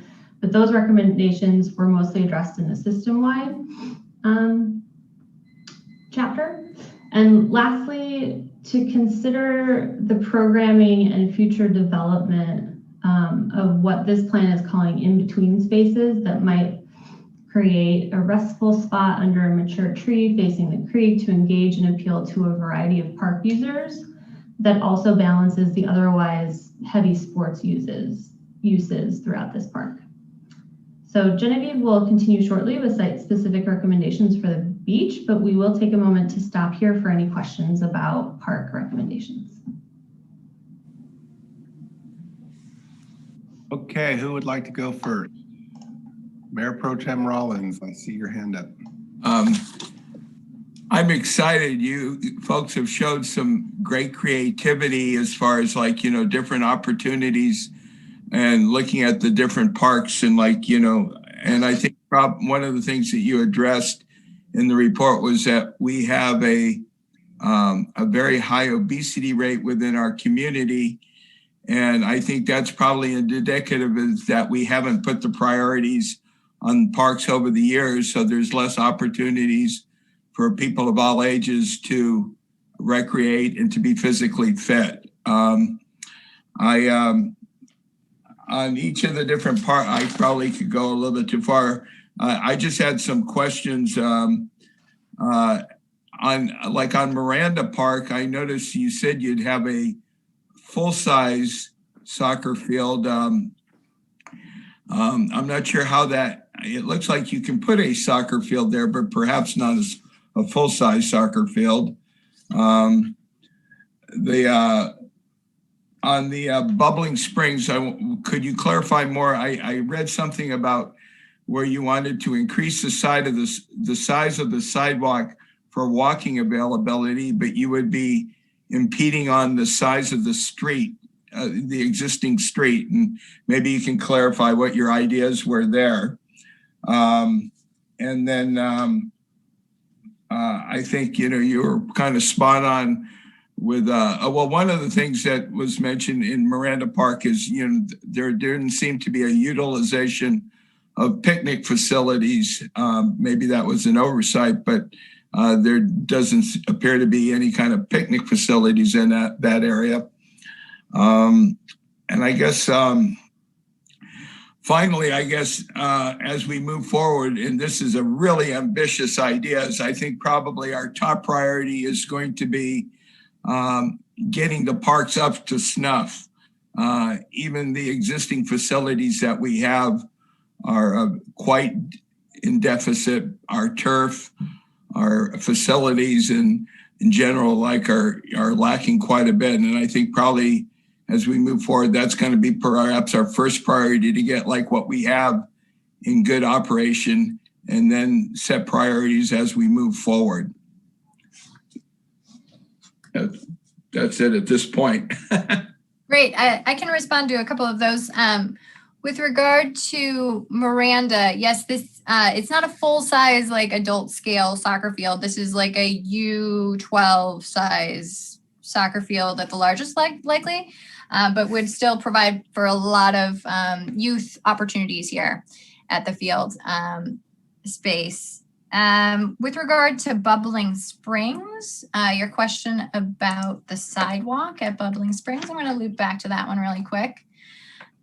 So because there is no sidewalk along Park Avenue, and that was identified as a constraint, certainly, thinking about how best we can use the space, it was brought up that we should look at ways that we can, incrementally increase park space whenever you can. So if there is adequate space within the right of way to retain the existing parking lane, but also gather a little bit of space in order to add that sidewalk within the driving right of way, while still maintaining certainly adequate lane widths and everything. It seems like that does exist as a potential, and that was included as an option to consider.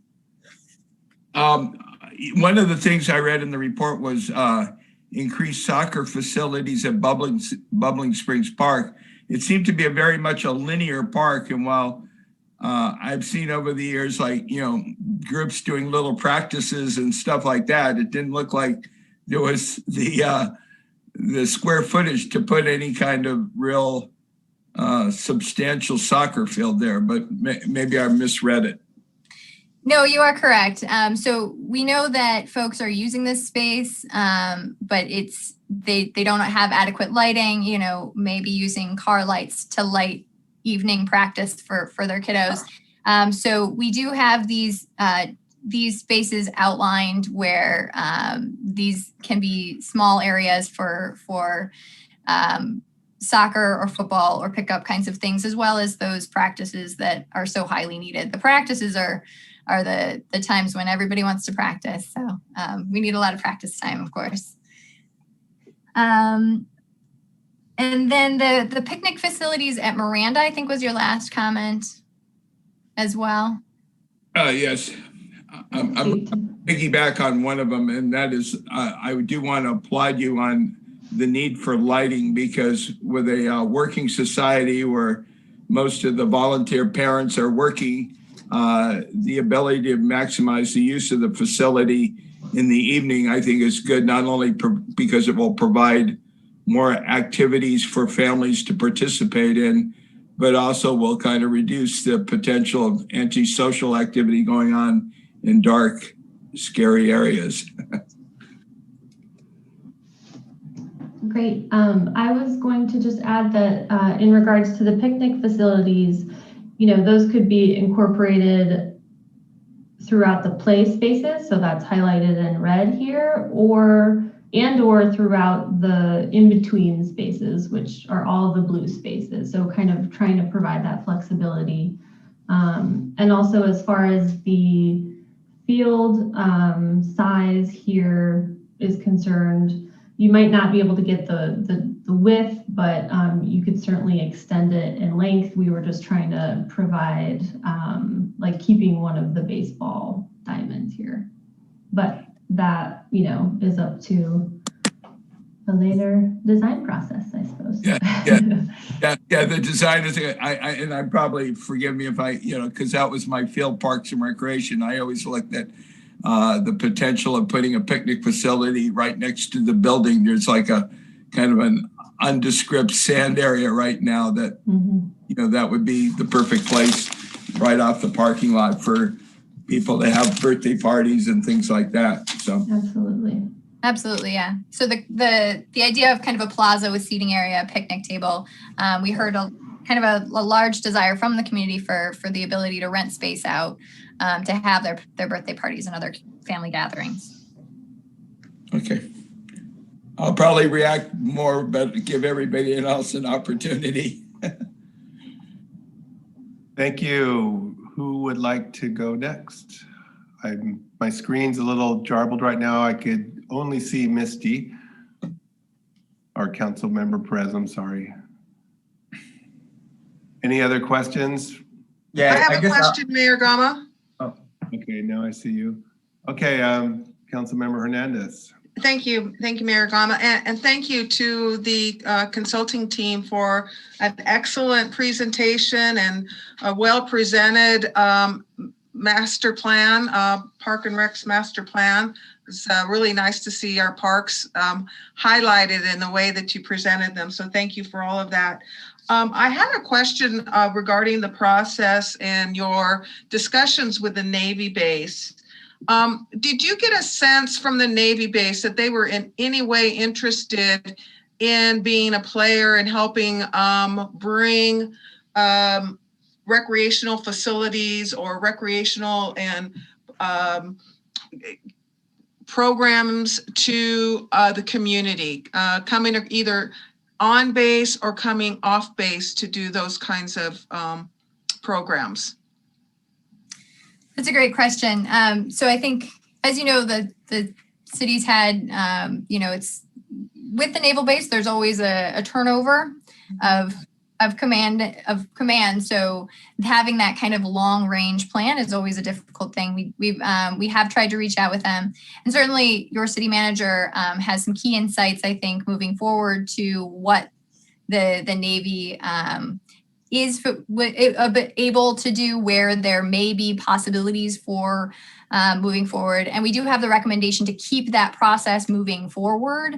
At this point, it's still a little bit unclear, but I think those opportunities are there and need to just kind of be continually flourished. Okay, so is there any recommendation that we provide any kind of specific concepts? Well, I guess that's an oxymoron, specific concept.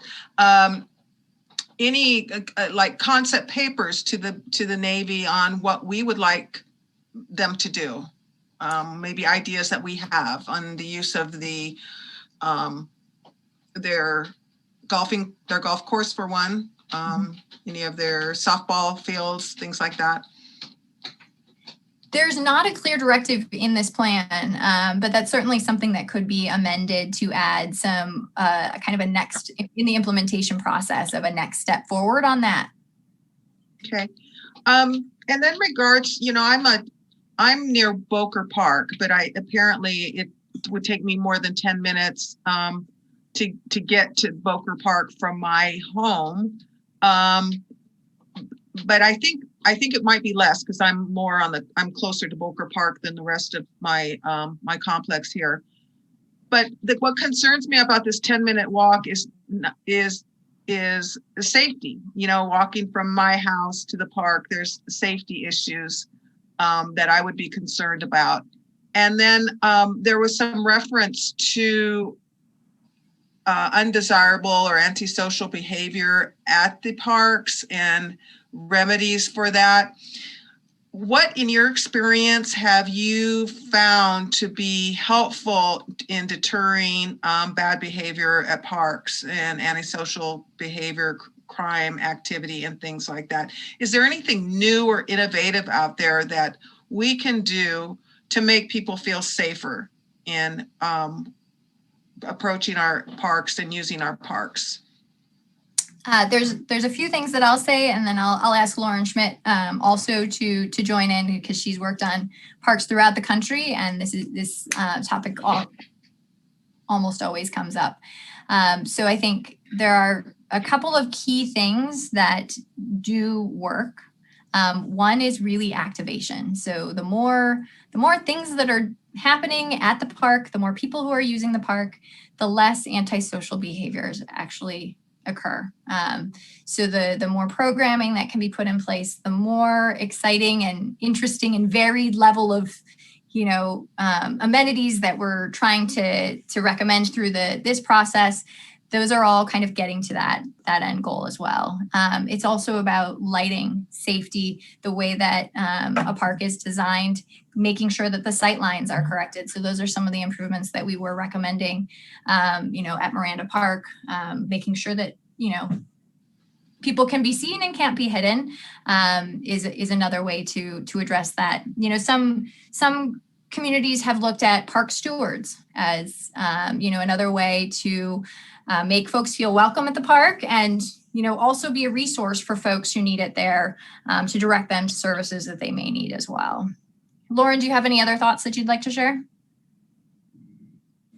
You did a good job, I think, Genevieve. The activation is really important, more so than design. There's plenty of places that have gone in with we'll put fancy materials and a big design here, but they don't address bringing people to the park. So with that activation, it doesn't have to be you bringing in a whole bunch of new programming staff, although that would be wonderful. There's examples. I saw a presentation about a park in Detroit where they had small community grants, and you'd get neighbors putting things on. And there was the bubbles and hula hoop lady. And she, just for a small sum, she would put on this regular program, and it brought people to the park, and then they brought more people. So thinking very creatively about how community members can become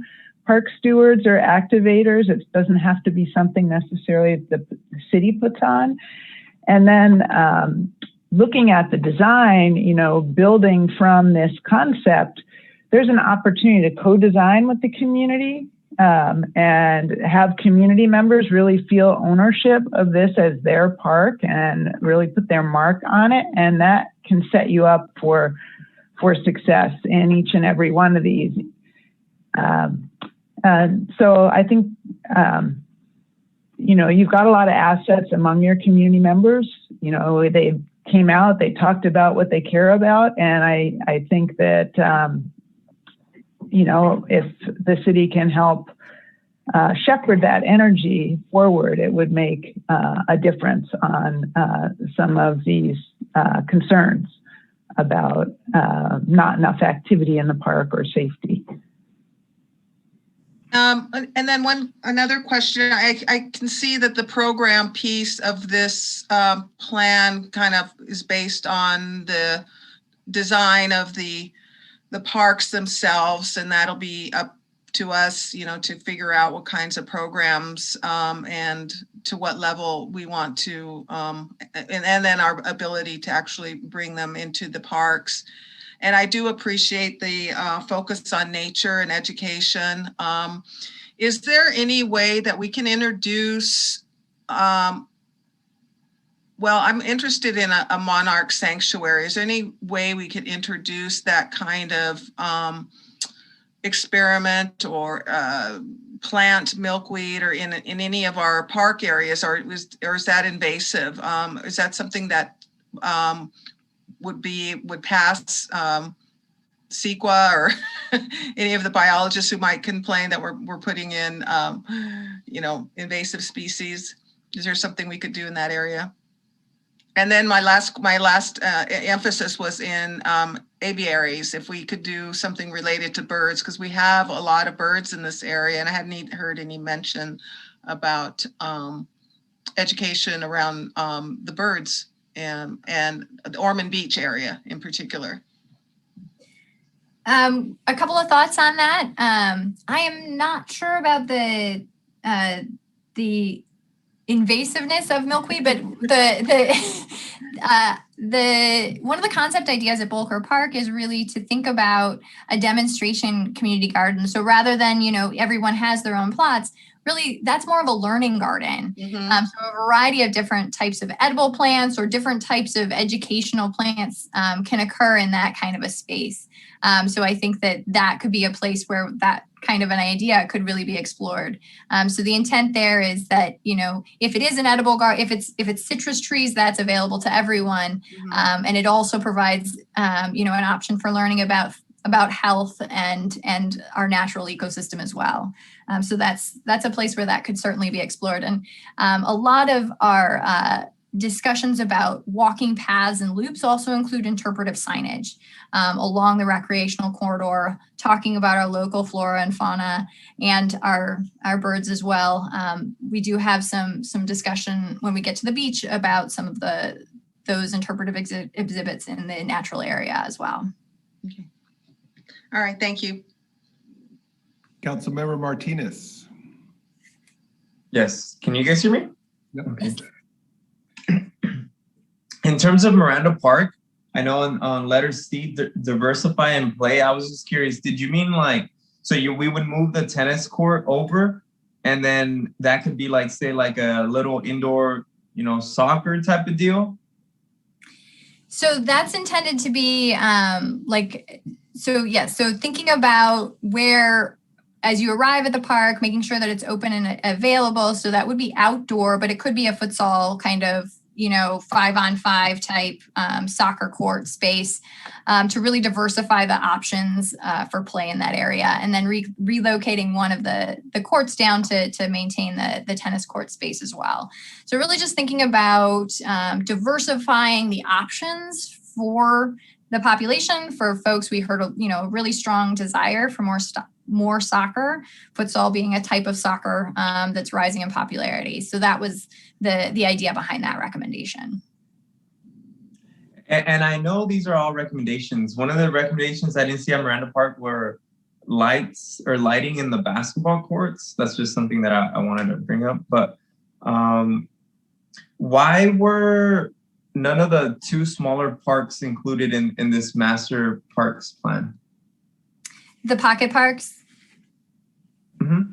The small ones. So we include them in the system-wide discussion.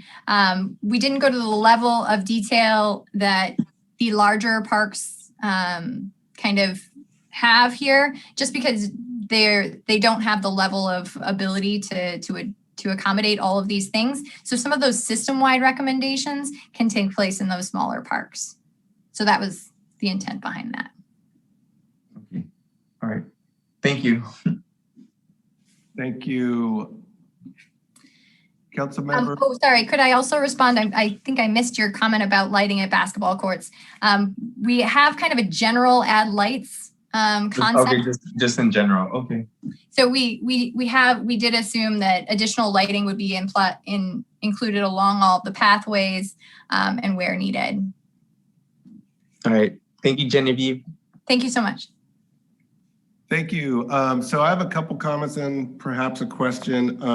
My comment is that maintenance and safety go hand in hand. And when maintenance fails, as it has, particularly at Miranda Park and even Bubbling Springs and even Bolker Park, then the place is not safe to play soccer. And then you don't have that engagement that you need in a park, and then the undesirables move in, and then it just kind of spirals downhill. So safety and maintenance to me are like the most important things of our parks. And then when we talk about Bubbling Springs, one of the safety issues for me is that lack of sidewalk along the Park Avenue. we've have events over at Community Center where mothers and strollers are navigating Park Avenue on the street side of the parked cars, and it is extremely dangerous. And then if they're not brave enough to do that, then they have to get on the grass, and they're, you know, it's just a bad situation. So it's really important for the safety concept on that sidewalk at Bubbling Springs. At least that's my opinion. So I appreciate the fact that you've identified that lack of a sidewalk as an issue. Volker Park, one of the things I noticed about Volker Park is, and at Miranda Park, which by the way, I live right next door to, and believe me, I love trees. I want to have good trees, but what I notice is that some of our trees are 40 years old. And for example, the coral tree, the roots are just this unbelievable hazard to little kids. I mean, the root systems are exposed. It's just, so I think we have to consider in our parks, like, what are appropriate trees for a park? What's appropriate placement for them? Which ones should we remove and replace in order to help with the maintenance of our parks, so to preserve safety in our parks? Miranda Park, there's so much dead space there, and you have it highlighted right there. I mean, probably 2, maybe 3 acres of dead space with no picnic. There's not one picnic table in Miranda Park. And it's common during holiday weekends for large groups of people to commandeer the area near my house, which used to have handball courts, which were removed for a variety of reasons. But they bring their own volleyball net, they bring their own tables, they set up and they have a wonderful barbecue, and it's kind of cool to see that. But it just accentuates the fact that the park isn't set up for family engagement. And if you look at the, Tony found the grand opening ceremony pamphlet for Miranda Park. And Miranda Park, it appears to me, was designed to be a premier athletic facility back in 1974, I believe. And it was designed for tennis and softball, but that's it. So I think it's really important to utilize those dead area spaces for maximum family engagement. Hold on, I'm trying to look at my notes here. Oh yes, and in terms of the walking paths, again, it comes to the trees. Like, we have some trees that are a hazard, particularly in Miranda Park. They have some pine trees that are like, just, if somebody ever decides to light them on fire, man, it's going to be one heck of a torch. So with regards to maintenance, planting appropriate trees, setting up the grass and fields areas for success in terms of maintenance, I didn't see too much about landscape architecture and landscape ideals to keep the surfaces safe for engagement. I think that's it. One other thing, I think Volker Park presents a great opportunity. And I think if I were to prioritize who gets what first, it would be, first of all, it's difficult because Bubbling Springs, Miranda, Volker, they all need serious attention. We all know that. But I think Volker serves the community that Volker serves is probably the one that's mostly needed access to a very vibrant park. And so I hope that, and I know you've identified that. So anyways, I appreciate everything that you've done. It's very, very overwhelming to digest all this. And we really are hopeful that we could move forward on a lot of your recommendations to get our parks up to premier status for maximum engagement. And Sorry for rambling, but that's it from me. Thank you. Any other questions? Mr. Rollins? It was just a side thought. One of the things that the plan addressed was at our Fine Junior Lifeguard program. And one of the things that always struck me is that in order to be in a junior lifeguard program, the assumption is that, you know how to swim. And in our city that is right next to a beach, which is one of the biggest swimming opportunities, we have no learn to swim programs for children at an early age to learn how to swim. And hopefully what I call it a continuum of activity where at a very young age, they learn to swim and then they work their way into, when they're younger, they get water, being comfortable with water, they learn how to swim, they move into a junior lifeguard program, and eventually they become our future lifeguards. So I'm not sure, I saw a water play feature in one of the parks, but now whether it's our commitment to working collaboratively and in joint use agreements with schools or with some of the local HOAs to be able to provide that opportunity for the people in our community. I was amazed. I was, before COVID, I used to go to a water safety program for seniors, and you'd be surprised how many seniors have never learned how to swim that lived here all their life because they didn't have the opportunity. And that's sad within itself. Thank you. Are there any other comments?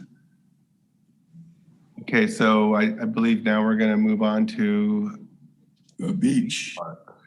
I believe Councilmember Hernandez, do you have your hand up? I did. I don't know if this is the right place. I know you have more on your presentation, but I do want to talk about this lodging concept at some point. I will have some questions.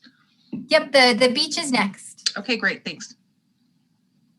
Okay, I'm gonna scroll over to the beach then. And we can go through some of these recommendations here. And certainly, as we all know, the beach is one of the city's greatest assets. In our surveys, this is the beach that folks say they go to the most. And we heard from the community a lot of stuff that they love about the beach and those areas for improvement. So we have some recommendations broken down into kind of 4 different areas as you move throughout the beach from east to west. And so when we instituted, or when we embarked on making some of these recommendations for the beach, we thought a lot about what the community said they desired for the area, as far as kind of a bigger vision, as well as those smaller improvements and incremental changes that were desired. And as well, we considered the City Council's adopted strategic plan, which directs the city to consider the feasibility and long-term value of economic and physical development of the beaches and other high potential sections of the city, knowing that we do need to ensure long-term solvency and a path forward for financial success as well. So with these inputs all together, the proposed vision really intends to provide some options for the city moving forward to make the beach really accessible to all, to provide some additional amenities and programming to really activate the beach, but while still retaining that small town charm that folks love. So I'll go through these 4 main parts starting on the eastern end. So, and again, just like the parks concepts, these are all intended to be visionary and concept level without prescribing particular improvements at a particular location. The narratives on the left side are written in the future tense because they're trying to be a storytelling way of telling what the future could look like. So looking first at the eastern edge, this here is near Ormond Beach, of course, on the eastern edge. This small natural area really has the potential to be enhanced, removing some of the existing non-native species, and encouraging more native vegetation. Some of the plant palette that Roxanne mentioned was identified by our landscape architects to be incorporated here, along with more interpretive exhibits and pedestrian pathways to really make this area just a little bit more accessible, but also educational. And then also, in addition, in parking lot C, the area, this was identified as an opportunity area to do something a little different, to provide an opportunity for something like, I don't know if anyone's ever been down to Crystal Cove, to the cottages in Newport Beach, but to provide us a small kind of high-end tourist tiny home kind of experience here, as an idea to really provide an opportunity for more people to experience the beach in a different way, but really provide an opportunity to be something kind of unique for Port Hueneme in kind of an eclectic but very kind of interesting way. So this is really intended to kind of activate this portion of the beach as well. It has a bit more eyes on the street type of thing to dissuade some more of the antisocial behavior, and then can help support some of the ongoing maintenance and improvements at the beach as well. So just to note as well, as part of the public review draft process, residents did submit comments, and we did receive some on this portion of the beach portion. Some with concerns about the lodging idea, some with support for the vision as well, and some comments about the environmental habitat in particular, and how construction would be done as well. Moving westward slightly to the kind of heart of the beach park, this vision calls for really a recreation and gathering hub here at the heart of the beach. This area certainly is used extensively for family gatherings. Some of the events like Mayor Gama explained happen at Miranda Park. We also see certainly here on every holiday as well. And so thinking about how that can be more adequately accommodated through amenities, picnic tables, and other kinds of amenities that can support those types of uses, as well as additional recreation here. So there's a lot of opportunity for improving the volleyball courts, adding some more volleyball courts, as well as other types of recreation to activate and provide opportunities at the beach, including basketball, skate park, and other types of activities like that. Certainly, an improvement to the restaurant and the restrooms is critical to enhance that area. As far as the pier, we know folks really love the pier, and the being able to fish at the end, talk with the fishermen, and experience the pier. The improvements to the pier are being looked at through a separate process with the city, but we were looking at ideas to really enhance that entry gateway look to the pier, and not just to the pier, but to the entire beach in general. So really looking at key signage and wayfinding ways to tie in all the parks in the system, really, but really to highlight and emphasize you've reached Port Hueneme and you've reached Hueneme Beach. So moving forward. Oh, and sorry, a couple other things to comment on here. An enhanced playground was also recommended and discussed by participants in those surveys, as well as providing ADA access to the water's edge. So looking at ways to do that easily and well with careful consideration to where the parking spaces are, and then also supporting that access to the water's edge is a key consideration as well. And then thinking about just kind of activation of this area in general through potential for food activities somewhat similar to what happens in the Hueneme Beach Festival, and ways to enhance activity and activation in this area in general. Moving slightly further west, down Surfside Drive, this portion of the recommendation focuses largely on the pathway to access one side of the beach and the other. Along Surfside Drive, recommendations are to widen the beach path and to institute angled parking there. We heard from folks about a need for traffic calming here along this part of Surfside Drive.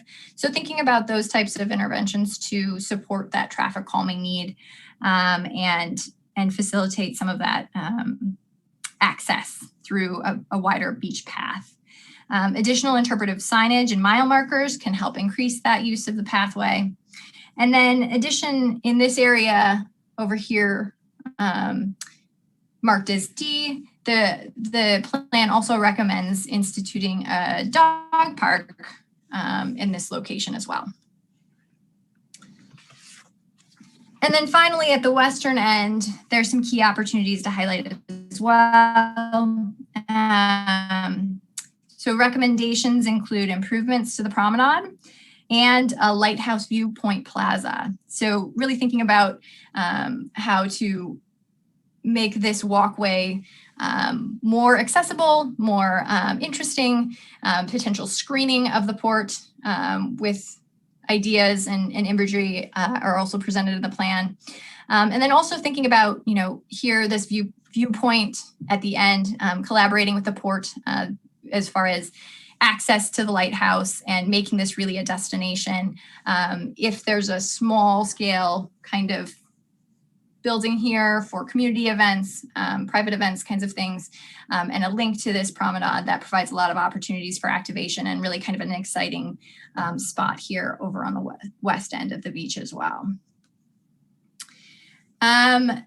So that is kind of an overview of this section of the beach, and I will pause again here for other questions on this. I'm sorry, got to get my screen right. Council Member Perez. So I want to thank you for the presentation, and I love this concept of improving the beach area. I think that is where, aside from obviously building up our parks and making them improved as much as we can, this is our next focal point, because this is our crown jewel. This is what we are known for, is our beach. So I've always wanted to improve the area. I love the concept of building up the walk path and adding art and different things along the path. I am definitely in favor of the little tourist village that you have there, as long as it's built into the beach and it enhances the area and goes along with the concept of a beach community.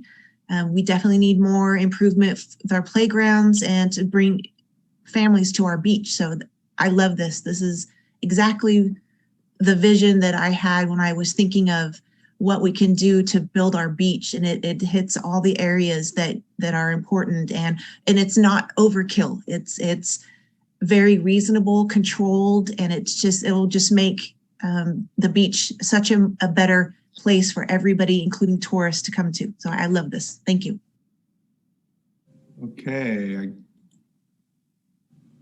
I'm sorry, my screen is acting funny. Does anyone have their hand up? Councilmember Hernandez, I saw your hand. Briefly, thank you, Mayor Gama.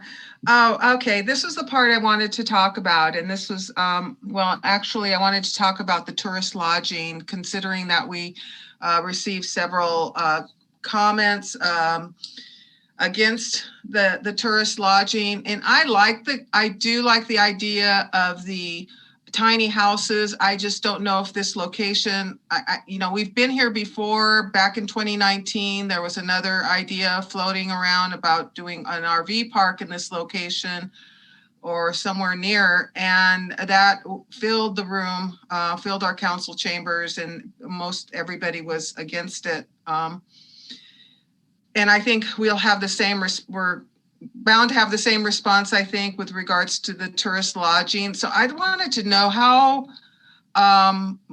what was the percentage of your survey where people were in favor of this idea? How did this end up in our master plan? So this is, as all ideas happen, there's kind of a fluidity of things as well. But really thinking about the input from the community. So in particular, this question wasn't clearly asked in a survey format of, yes, I can give you an answer of 52% said yes and no. But we did hear from folks that they did see the desire for more enhancements at the beach that would enhance it as a regional destination, as an attraction. So some of these types of uses on a small scale to enhance that access and regional attraction type use. So that, coupled with the strategic action plan that the council adopted, kind of giving more directive to look at these types of ideas, is how this this is culminating here. Okay, so it doesn't sound like it really came from our public or our community. It may have generated the source. Well, I would say, you know, the first public outreach was designed to test the idea of, you know, who's the beach for? Is it primarily for locals? Would we be looking to introduce other activities? So that's what Genevieve just referenced. When we came back to the public in September, that's where we brought images to kind of test kind of scale and character. And if you did that interaction, you know, you would have seen there was a section around the inland parks, and then there was a section around the beach.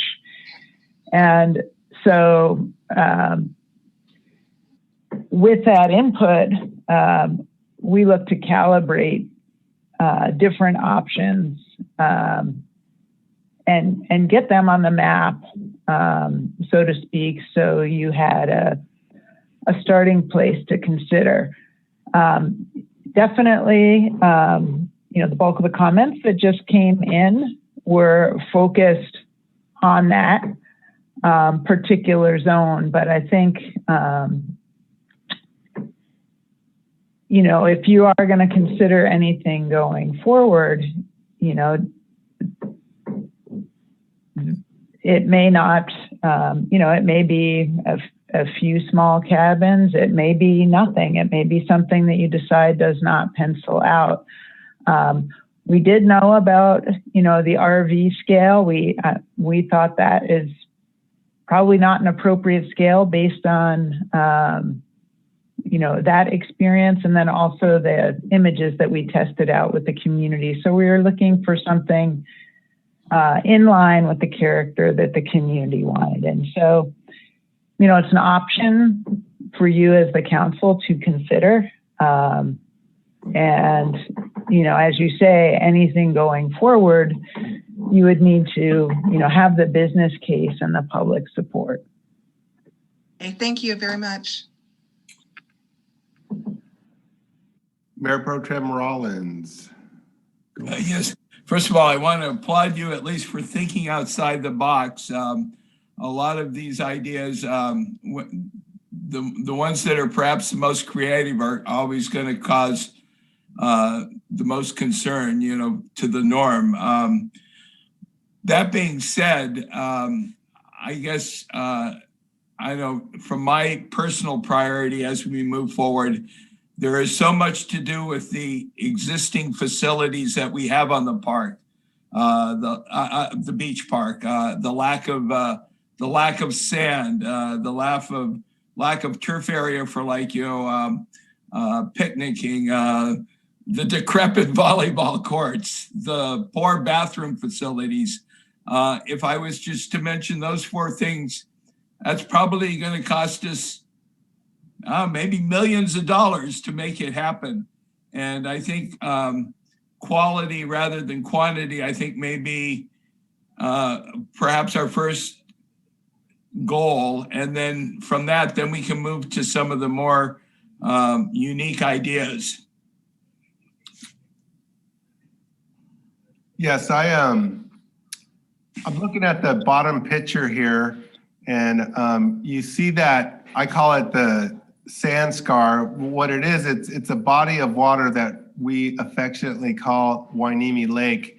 And this is what myself and others are working on in beach erosion, in trying to get the government, the federal government, to understand that we have not moved the appropriate amount of sand for years and years and years, and it has led to the slow disappearance of our beach. And so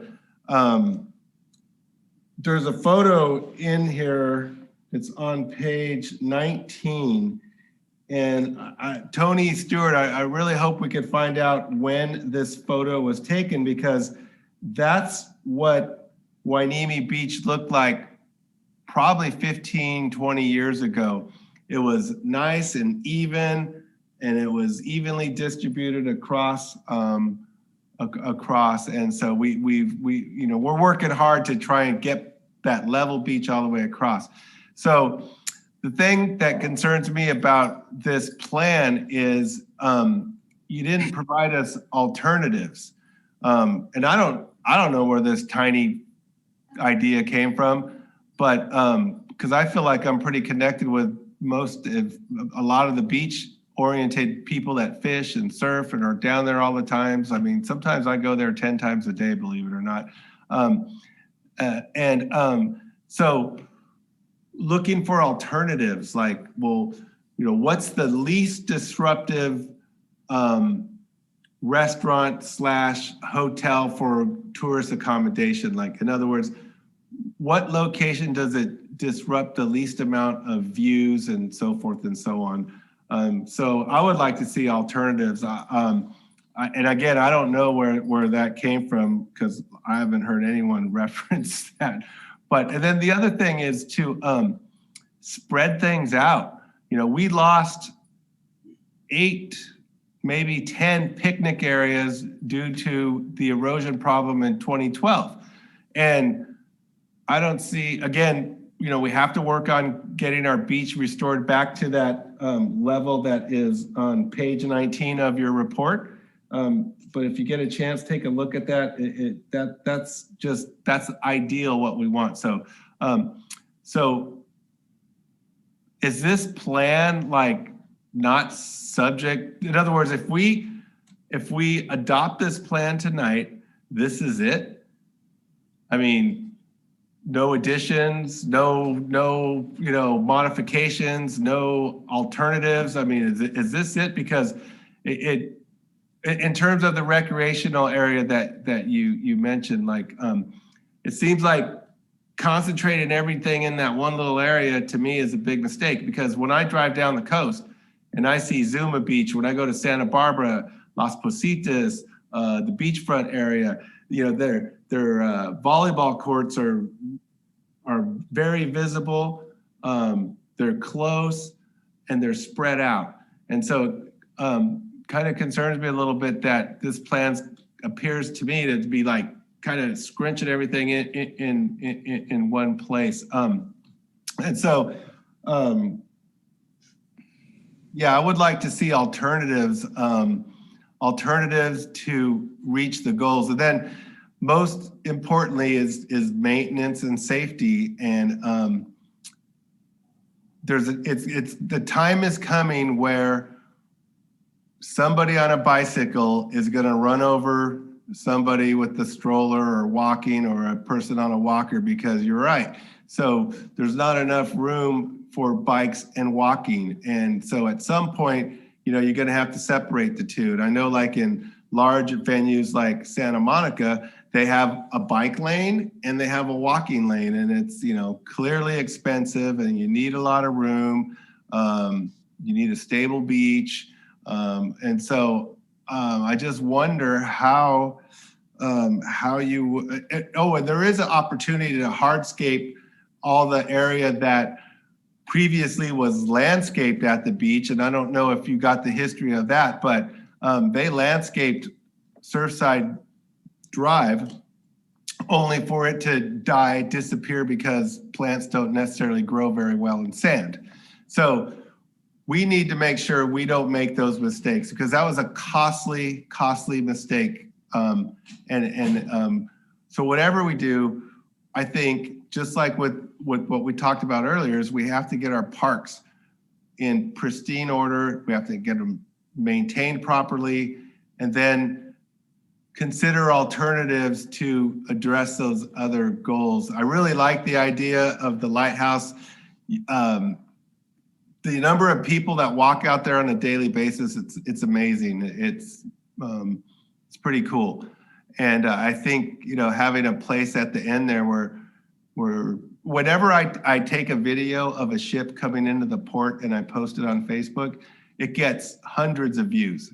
I mean, hundreds and hundreds of views. So that's a destination that's really important for a port, where people could come and read a book, play dominoes, or watch the ships come in and go.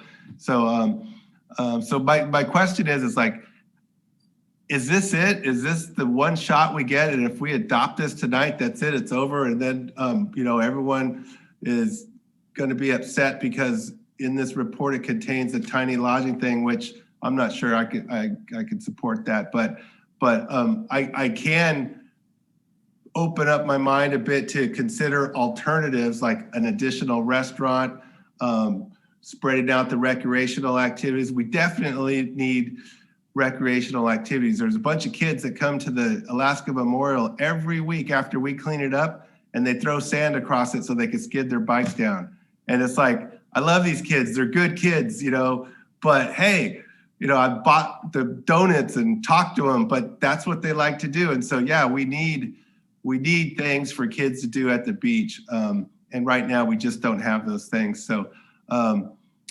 so what about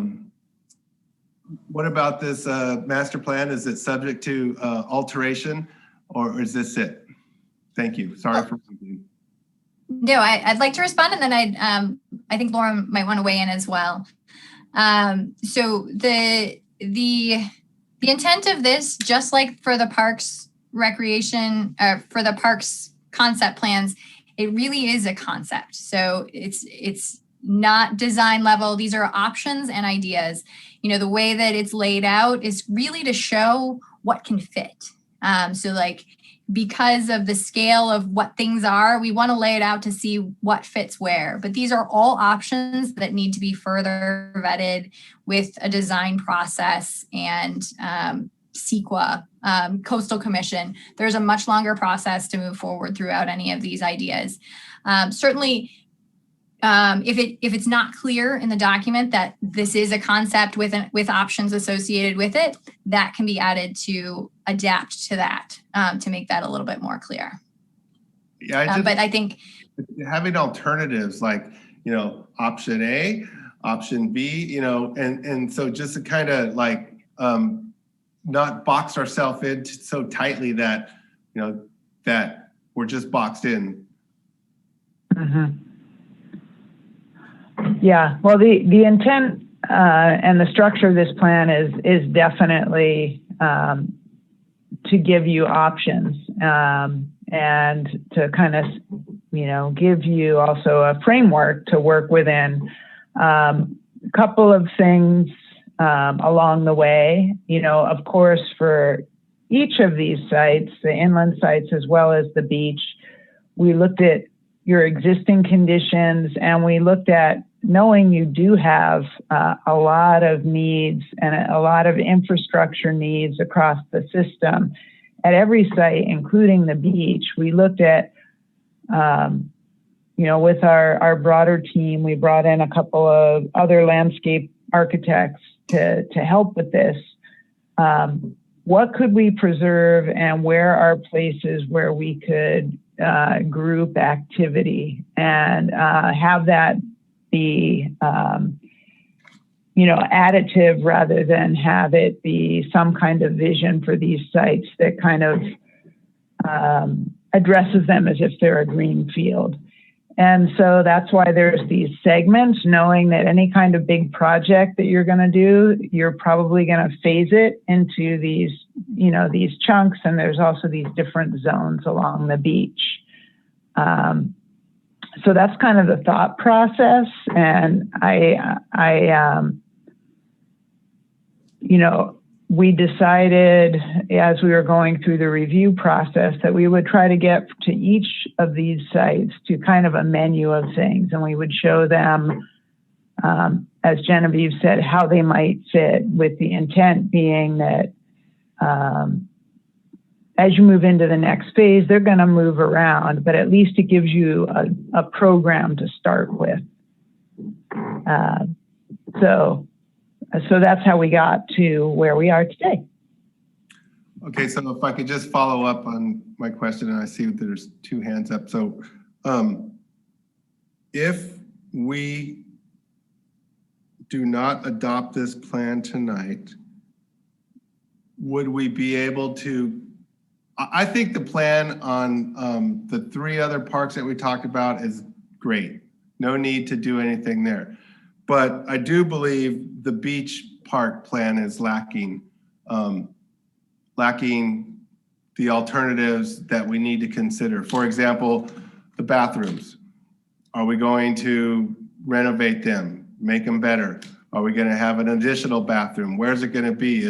Are we going to extend the wall all the way to the left side of the pier? Are we going to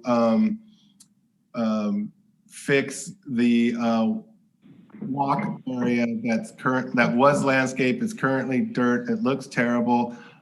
Could we make hardscape that, maybe somehow, some way, have designated bike versus walking paths? Yeah, so can we get more alternatives on the beach park before adoption? Well, we could, with more budget. And that's something we can talk with Tony offline about. But some of the questions that you're asking, I think, are more detailed than we could get in a citywide parks master plan like this. I mean, a lot of times, we don't even look at sites in a plan like this other than maybe there's a list. It's because you have a very fine-grained city and system. And there was, as Genevieve said, some clear directions. Like, I think that we could look at different alternatives, but I think some of the really detailed, like, should this wall be here? That's beyond the scope of what we can address in this plan. And you have a few other studies that are going on, the peer study and the architectural study that we've synced up with, but they're addressing those other components of the beach.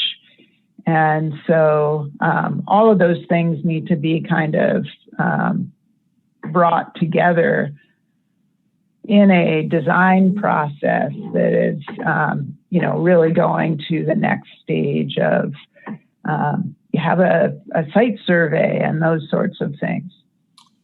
I don't know about my colleagues, but I believe this is the first time I've heard about a peer study. I don't know if we contracted that out to somebody, or I don't understand where that is coming from, but maybe I missed that. Councilmember Hernandez, you had a question. Yes. Thank you. So I guess just to get back to Mayor Gama's concern, I'm looking at a list of things that weren't mentioned, and I'm thinking those weren't mentioned because that was not the feedback you received from the community surveys. But if we wanted, say, to later on entertain the idea of a climbing wall or a trampoline or a mini zip line, or an outdoor auditorium, we would still be able to do that, correct? Okay, so you haven't eliminated any ideas or any options in terms of, ideas that might come forward in the next few years. We still have, the ideas of a skate park and even a bike path, where guys can ride their off-road bikes and practice hill riding and things like that. We can still do that, correct? Absolutely. And the next phase of this presentation talks about the implementation and some of the tools that we've put into the plan to help you make decisions moving forward as ideas come up, because we know that we didn't think of everything. And right. attitudes change, values change, and so we have a kind of a path forward for you to make decisions moving forward based on all of the other decisions that you have to make about how you are going to spend capital improvement funding. All right, thank you. Councilmember Martinez. Yeah, so real quick, my understanding is all of these were just recommendations, not necessarily meaning that we're going to do any of these things. I'm really excited about all of this. Obviously, it's amazing. It's nice. I like all of your ideas. Maybe we don't agree on everything, but nonetheless, at the end of the day, these are just recommendations. Thank you. Councilmember, Mayor Pro Tem Rollins. Yeah, and I think you've addressed, well, first of all, I want to mention the creative idea of making our beaches more accessible by developing that walkway to the beach. I think that's a really unique characteristic that I particularly would applaud to make the beach more accessible. And I'm sure you're going to be talking about it in your this next phase. If we did like 20% of what was recommended, we're going to be spending millions of dollars, and we as a council, I'm sure, are going to need to make, kind of, this is our first priority, second priority, third priority, and so on. So some of these ideas may not come about for a long time, if ever. The other thing, I know you made a mention earlier that there was a 2003 Park and Rec Master Plan. I don't know if you were ever given an opportunity to review it, but I'm curious, like what their ideas were in 2003 and how much they were different from where we are today. If like there's been some dramatic shift changes or whatever to the parks or the beaches. Because, a lot of times these plans are great ideas and concepts, but the actual implementation of it is what I think we as a council have to make sure that we follow through with. I think there's, go ahead.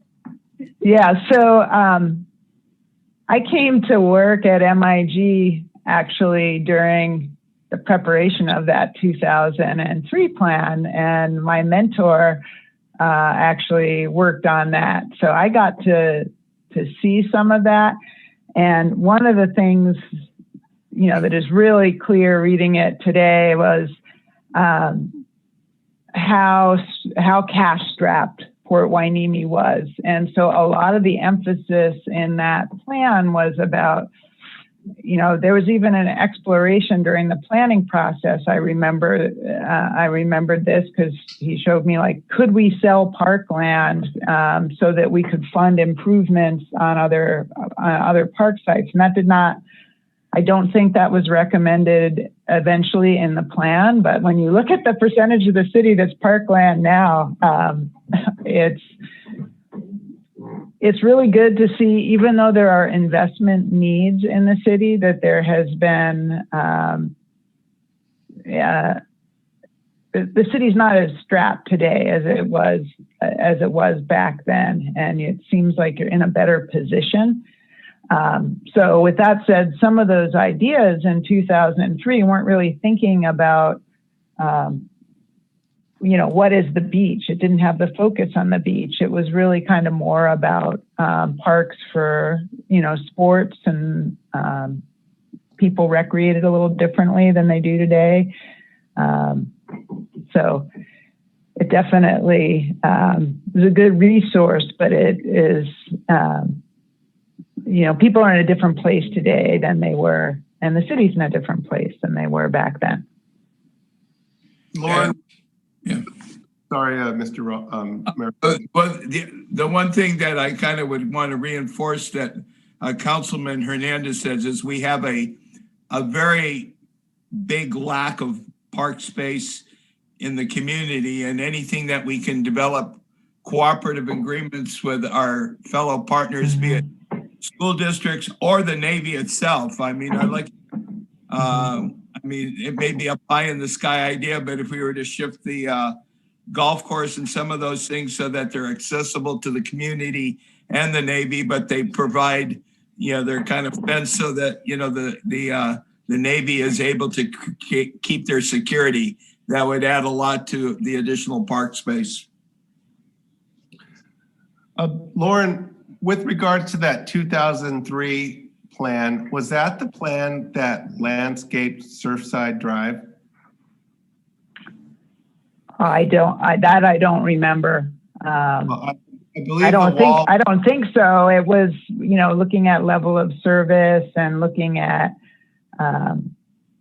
sports fields and recreation center, that type of thing. There was not a physical improvement within that plan.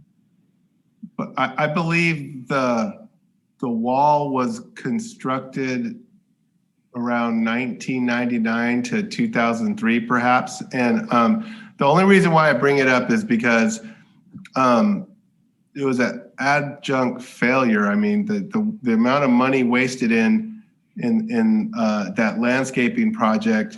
It looked nice for a while.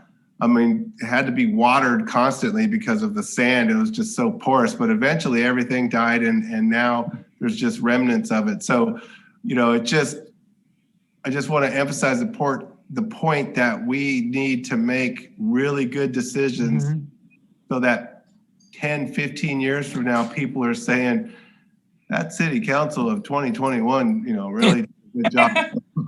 I really want to make sure that moving forward, like we make good decisions that over the long haul are going to be easily maintained and keep that level where it needs to be for maximum family engagement, youth engagement. Super important when we talk about Miranda and Bubbling Springs and Volker Park. We're talking about family engagement, youth engagement. It's got to be safe, and the same thing goes for the beach. Again, I'm rambling and I do apologize. Any other questions at this point? I do. Okay, Misty, I'm sorry. Councilmember Perez, I can't see you again, so I apologize. I just have a comment. I agree 100% with my fellow council members about improving on what we have now and making sure that everything is up to par before we start building new ideas. But we also have to consider future plans of sustainability and financial structure for our city.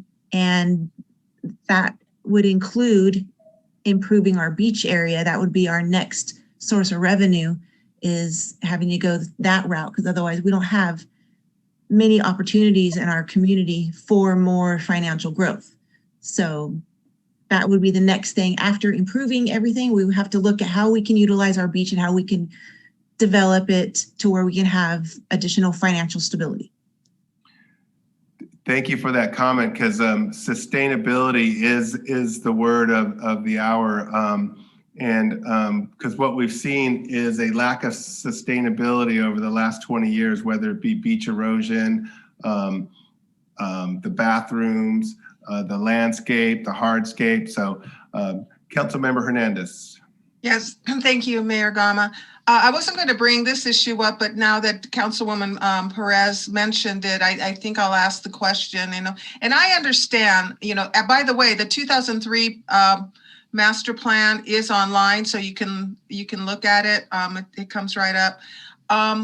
I understand, that our city was strapped for many years, and that a lot of things got put off, and we weren't able to do a lot of improvements and modifications that the city probably would have liked to have done.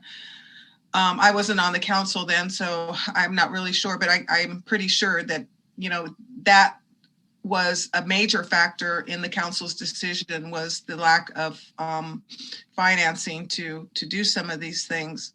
But with that said, we are putting a lot of effort into, our focus always seems to be the beach, and we do consider it an important asset to our city. But there was a phrase in the plan, the master plan, that caught my eye, and that was an economic engine, that the beach could become an economic engine for the city. And I don't see how that can be. On what basis would we consider the beach as an economic engine? Where would the revenue actually come from other than beach parking? I have an idea. How do we perceive it as an economic engine, and what would be the elements of that the beach would make it so? So I think that, and maybe it's terminology too, but it's really the idea that this becomes a regional draw. So it's not necessarily money spent at the beach, but people are coming to the beach because of these key, unique destinations. You're coming to do the lighthouse walk, and on your way, you're stopping at the local restaurants as well. You have, opportunities. Maybe it's a wedding, and everybody's got their guests coming in from out of town and staying at the local hotels. Okay. So it's a kind of ripple effect that comes out of really creating a place that is a destination. Okay, thank you. And our parks, I see our parks could do the same thing. Our parks, with an amphitheater or a climbing wall or some kind of feature, facility that provides recreation. I mean, that could be a driver too, for people to come in and visit our city. Okay, thank you. Councilmember Hernandez, the city manager, there's a metric that is used in economic development. If you can bring in a visitor, it means $100 a day for a day visit, and $200 if they stay overnight. And so if it's an attraction to visitors, that it becomes an economic engine in its own right. So if the amenities and the visit experience it can be sustained over time, that generates an interest from people outside the community to visit, it has an economic impact. Very good. Yes, I do know that. I didn't know the metric though, but yes, I mean, that's kind of where I wanted this discussion to go. And it seems to me too that I know that there's, we talked about the idea of a economic recovery plan. I think there's plans to do that maybe where some of this should go is like the whole idea of the lodging, additional hotels or lodging facilities in the city. Maybe that belongs better addressed in an economic recovery plan or an economic development plan. So thank you. Okay, no further questions. I believe you have another section to present. I do. I'll go quickly through it. Thank you for your patience. Just thinking about the implementation, and I think I responded to this as a question as well, because it's an important part of making sure that some of these ideas actually are coming through to fruition. And again, this plan is really, it's the foundation, it's the first step to articulate that vision, but there's still significant effort that is needed to move forward any specific project implementation. So the last chapter of the document is intended to provide you some of those tools to help you with that moving forward. Including some decision-making criteria. There's a variety of different criteria that we've listed to help you make some decisions moving forward about how to prioritize certain things, which projects and initiatives should move forward as you're weighing competing interests of a variety, not only parks, particular improvements, but citywide improvements that are necessary. So kind of thinking through all of those processes, we've developed some decision making criteria to help decision makers and staff kind of lead forward with some recommendations. And we've also included kind of a process to go through when new ideas come up. So recognizing that this is a fluid document, that ideas will come up and opportunities that you may want to consider, and a process to go through to consider those, incorporating community input, reviewing your priorities, and really kind of honing in on what it is you want to actually implement in the end. This chapter also include some funding sources, a kind of a long list of funding sources that the city can look at and consider to fund some of these improvements moving forward. So, and again, the recommendations, these are really guidance intended to help the city's parks evolve in a way that implements the vision towards, a healthy community with lots of opportunities to be outside and recreate. So moving forward, there will be continued need for community engagement, discussions with partners, opportunities to bring stakeholders towards the process and help out with implementation of particular projects as they move forward. So as community needs evolve, we can use these tools to make decisions, evaluate new proposals, and support the vision that is outlined in the plan. So thank you very much, and I'm still available for any other questions that you might have.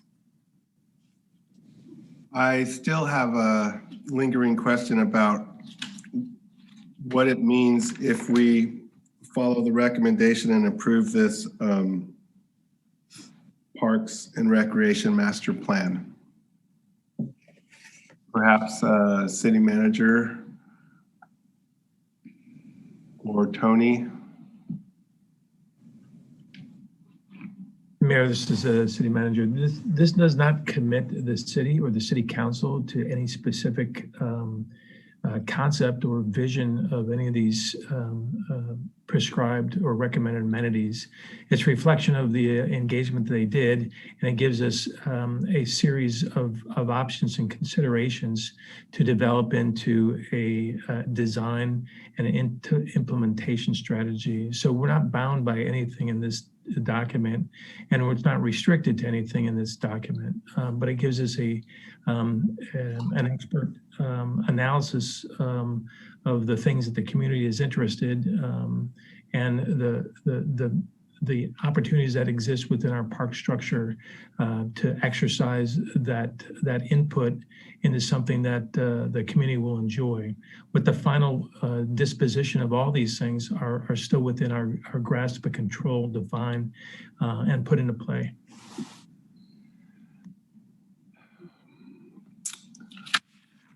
Okay, any other questions or comments before we move on to public comments?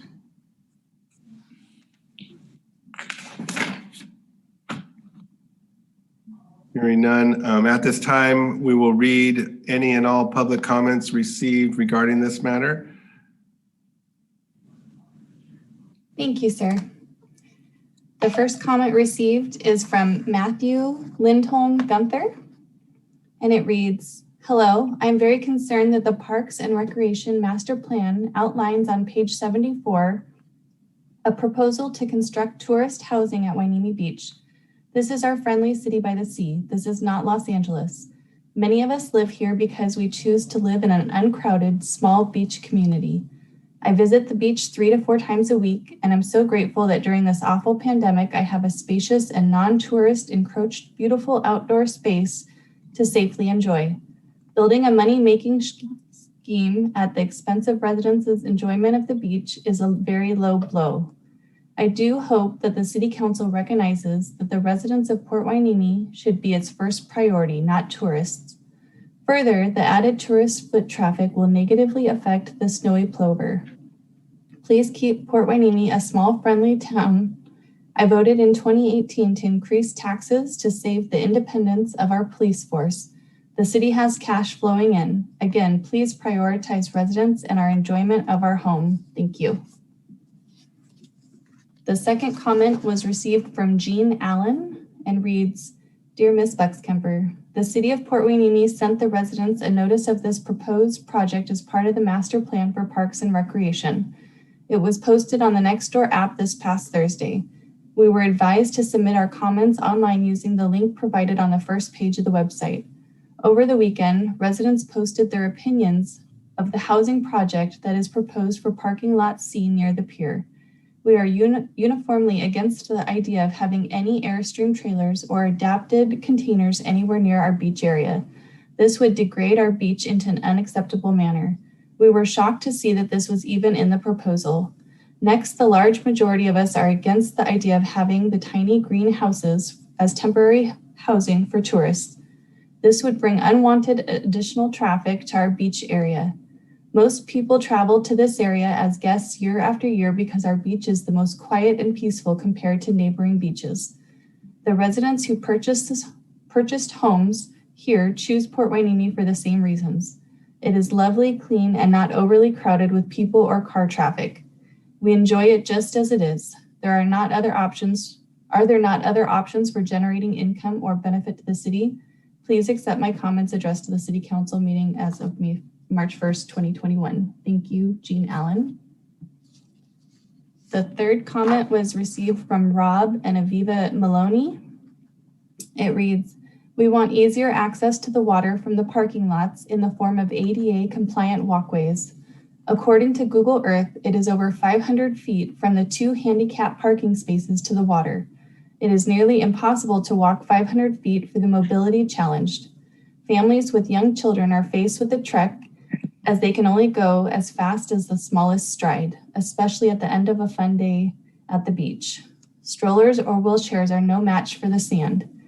As a permanent resident of Port Hueneme who suffers from peripheral neuropathy, I have been to the water once in 5 years. Greater access is a benefit to everyone. Oxnard Beach Park has an older plastic walkway, and Manhattan Beach is installing a new system that has garnished significant press coverage. Children that make memories today will come back in the future to make memories with theirs. It's an investment in the future use of the resources Port Hueneme is blessed with. Comment number 4 is from Ellen Stewart. It reads, please see my attached comments below regarding the proposed changes at the beach. Overall, a resounding no. This proposal takes away our small beach community that few outsiders know about, and it opens it up to strangers and their general disrespect. It also brings with it possible crime, vandalism, and theft. The city needs to leave our beach alone. It was developed not only for our community to enjoy, but also to provide family-friendly activities for the children throughout the summer months. I don't believe the tax-paying parents would appreciate their children having to share these activities with visitors. Her continued comments read, can the area be trashed up any worse? First, the parking lot is not that large. Also, it would remove all that parking from Hueneme residents. In summer, the beach is always busy and the lots are generally full. It is a small beach in comparison to other beaches. Where would the city move all of those parking spaces? Finally, who wants to look at repurposed shipping containers? Who really believes this is for tourists? It sounds like homeless housing. Tourists coming to the area would want something more comfortable and closer to restaurants and other facilities. Also, this is close to the Alaska Air Flight Memorial. I visit it frequently. There is a sense of peace there that should never be disturbed. Sorry, but this is a disaster in the making. I don't believe this is for tourists, but rather for homeless. The 5th comment is from Warren Sharf. It reads, please do not allow the proposed housing to be built at parking lot C. It is a pristine recreational area, and there must be a better place to put up this housing. Those 5 comments were submitted on time and complied with our submittal requirements to be 500 words or less. I also received 2 additional comments that were well over the 500 word limit, and they were given time to revise their comments. I did not receive any revised submittals, so I'll read their names only into the record. So there was a joint statement received from the following 3 people: Mr. and Mrs. Terry Price, Mr. and Mrs. Jerry Price, and Julia Kozman, and also from Dulce Sutterfield. So those public comments will be part of the official record kept with the city clerk's minutes. And that concludes our public comments for item number 8. Thank you, Madam Clerk. Any further discussion from council members and or staff? I have a question. I I like the plan. I like just about everything about the plan. However, I do not like the fact that this tiny house recommendation is in the plan. I would have much rather seen alternatives and not a specific, maybe some conceptual, but the way it's presented is like, this is a part of your master plan. You're gonna put tiny housing here in Lot C eventually. And is there a way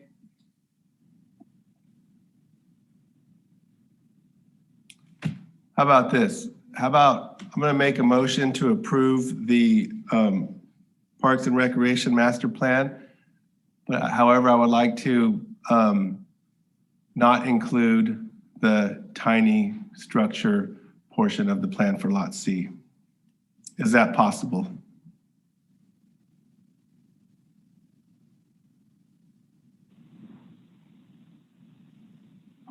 Are you asking, I feel like your staff and your fellow counselors have a response, but from MIG's perspective, if you would like to approve with a modification that, let's say, removes the image on that, or says, explore for economic development, or just is silent on that end, that's a pretty easy change to make. And that's certainly something that we can do. I would feel much more comfortable researching alternatives for economic development, subject to public hearings, public discussion, but this just feels like we're locking ourselves into one idea for one area. And as you know, it's a big area and there can be many alternatives for consideration. So everything else about this is great. And I know that this council wants to act in improving our parks, the physical parks without an ocean. But at the same time, there's things that we have to do at the beach. We understand that, but it just feels, and I'll be honest, that it really caught me off guard because in all the other portions of this report, alternatives were laid out. And then when you get to the beach park, it's like parking lot C, tiny homes. I don't even know, what is it? Is it tiny homes or tiny something, tiny lodging? I just don't know where that came from and I'm not comfortable. So anyways, I believe I made a motion and my motion was to approve the Parks and Recs master plan with eliminating that portion for tiny lodging.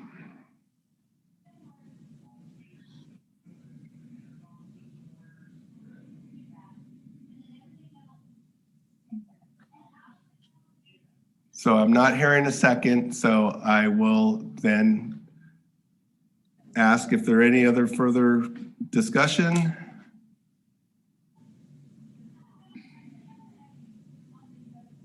Mr. Mayor, I'm hesitant to eliminate anything in this plan based on the fact that this was put in there somehow through community engagement.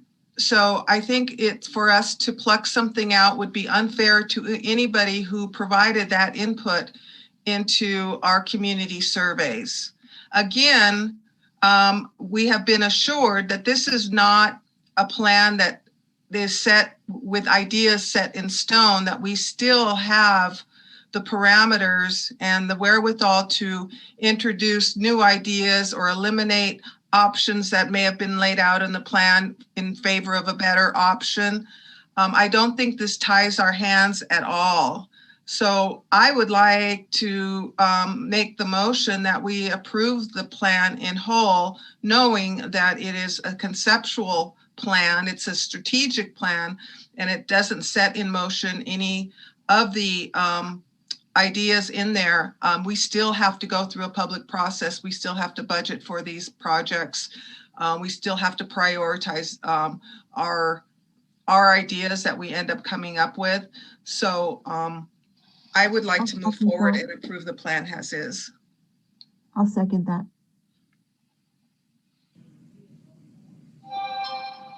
Madam Clerk, may we have a roll call vote? Councilmember Hernandez, Yes. Councilmember Perez, Yes. Councilmember Martinez, Yes. Mayor Pro Tem Rollins, Yes. Mayor Gama. No, for the reasons stated previously. Thank you, sir. Motion passes 4-1. Okay, thank you very much. That was a long and detailed presentation and appreciate everybody's input. We're moving on to item 9. Adopt a resolution granting special use permit number 02-21 for the Wheelhouse Anniversary Cannabis Sales and Fundraising and Drive-In Movie Event. The hearing is now opened at, the time is, I believe, 10, can't see my clock. What is it, 10:15? Anybody? It's 10:20, sir. Okay, I missed, okay. This hearing is now open at 10:20. Do any council members have conflicts to disclose? Madam Clerk, do you have proof of publication as required by law? Yes, sir. Do we have a complete file of reports and exhibits? Yes, we do. Will staff please present the report? Yes, good evening, Mayor Gama, Council. And I believe that hopefully our applicant is online with us as well.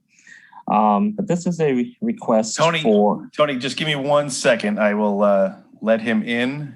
Okay. Then we can move forward. Yeah. Hopefully he's still with us. He should be joining right now. Okay, great. So this is an application by the Wheelhouse Dispensary for their anniversary event. And basically what it entails is the use of beach parking lots B and C. May I have the next slide, please, by the way? Great. And it'll be a multi-component request. It'll only occur on one day, which would be now Saturday, March 27th, 2021, from 10 a.m. to 8 p.m. The majority of it will actually occur from 10 a.m. to about 4 or 5 p.m. And I'll get into that details here in a minute. But what the applicant is proposing to do is have a drive-through fundraising event in parking lot B, followed by a drive-in movie later that afternoon and evening, as well as a drive-through cannabis sales event in parking lot C. Next slide, please. So the two drive-through events will occur simultaneously in parking lots B and C from 10 a.m. to 4 p.m. Setup will be about 90 minutes beforehand and complete takedown by 5 p.m. The applicant has reached out to approximately 10 local businesses plus up to 10 local nonprofits who would set up booths in parking lot B in the spaces there. There'll be an empty parking lot space between each booth, a maximum of 2 employees per booth with face masks and gloves at all times. And then attendees will enter and exit through the northwestern driveway and drive through the event via a one-way route. And this is all similar to the toy drive that PD had during the holiday season, for those of you who were at that. So this graphic here shows which portion of parking lot B would be the drive-through event area, and that would be the northern part, and the blue dots represent the vendor and the nonprofit spots. The applicant is proposing to provide the funds that are raised at the event to Port Hueneme Junior Police Program, the Reserve Unit, REACH, local food pantry, the Chamber of Commerce, as well as others locally here in the city. Next slide, please. Then after the drive-through event occurs and everything's cleaned up, there'll be a drive-in movie. The applicants decided it's going to be the Star Wars: The Last Jedi. It will occur from 6 to 8 p.m. Up to 75 vehicles will be allowed in, and they'll enter at the southeasterly driveway. The food will be a curbside pickup style, available from Pete's Man Dan's, as well as curbside seafood. Patrons can purchase their pre-purchase their tickets from Eventbrite. They can also pre-purchase prepackaged snack packs. And again, the proceeds are going towards the fundraising event. Next slide, please. And again, this is the southerly portion of parking lot B, and all of those pink dots are going to be the 75 spaces that the moviegoers can park in. The screen will be similar to our own movies at the park events. In fact, it'll be the exact same screen, and it'll be towards the beach area there. Thank you for highlighting that. Next slide, please. With regard to the cannabis sales event, it's also kind of unique. That's also COVID restricted. Again, 10 a.m. to 4 p.m. No one under 21 is allowed. And that includes anybody, the folks that are the vendors there. The vendors are going to be those who currently sell products in the Wheelhouse dispensary. There'll be absolutely no on-site consumption allowed.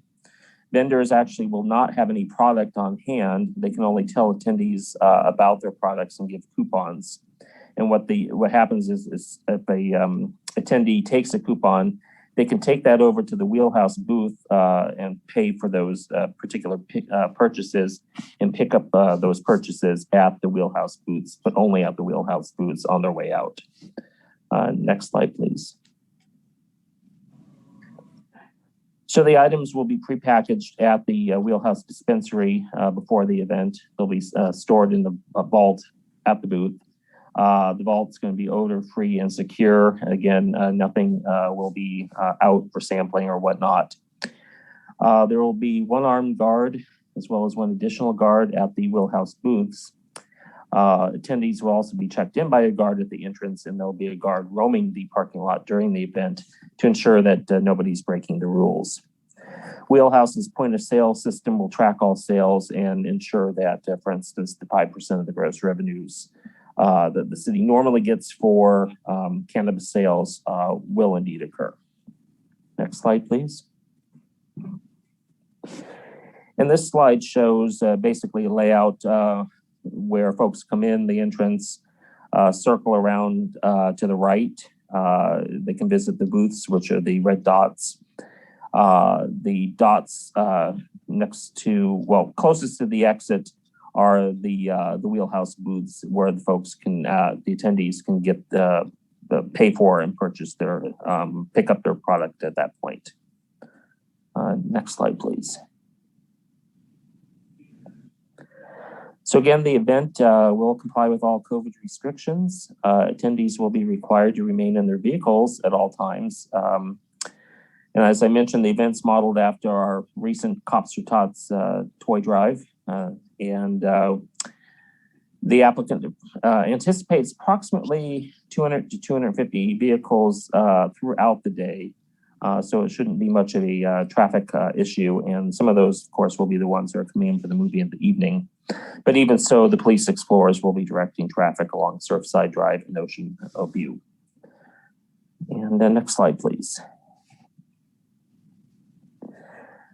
Just a little bit of general information. A special use permit is required for this event, and it has to be approved by the City Council because this is an event occurring at Hueneme Beach Park. It is considered exempt under the California Environmental Quality Act as it's a minor temporary use. And next slide, please. With regard to fiscal impact, as I mentioned, a minimum 5% of the gross sales will go towards our general fund. There'll be additional fundraising efforts towards local charities as well. The applicant will also prepay for the use of the city's paid parking spaces, which is $8 a day per space. And they'll also pay for any costs that are incurred by city staff and resources. And next slide, please. So the recommendation here is that the City Council adopt the resolution that conditionally approves special use permit number 02-21.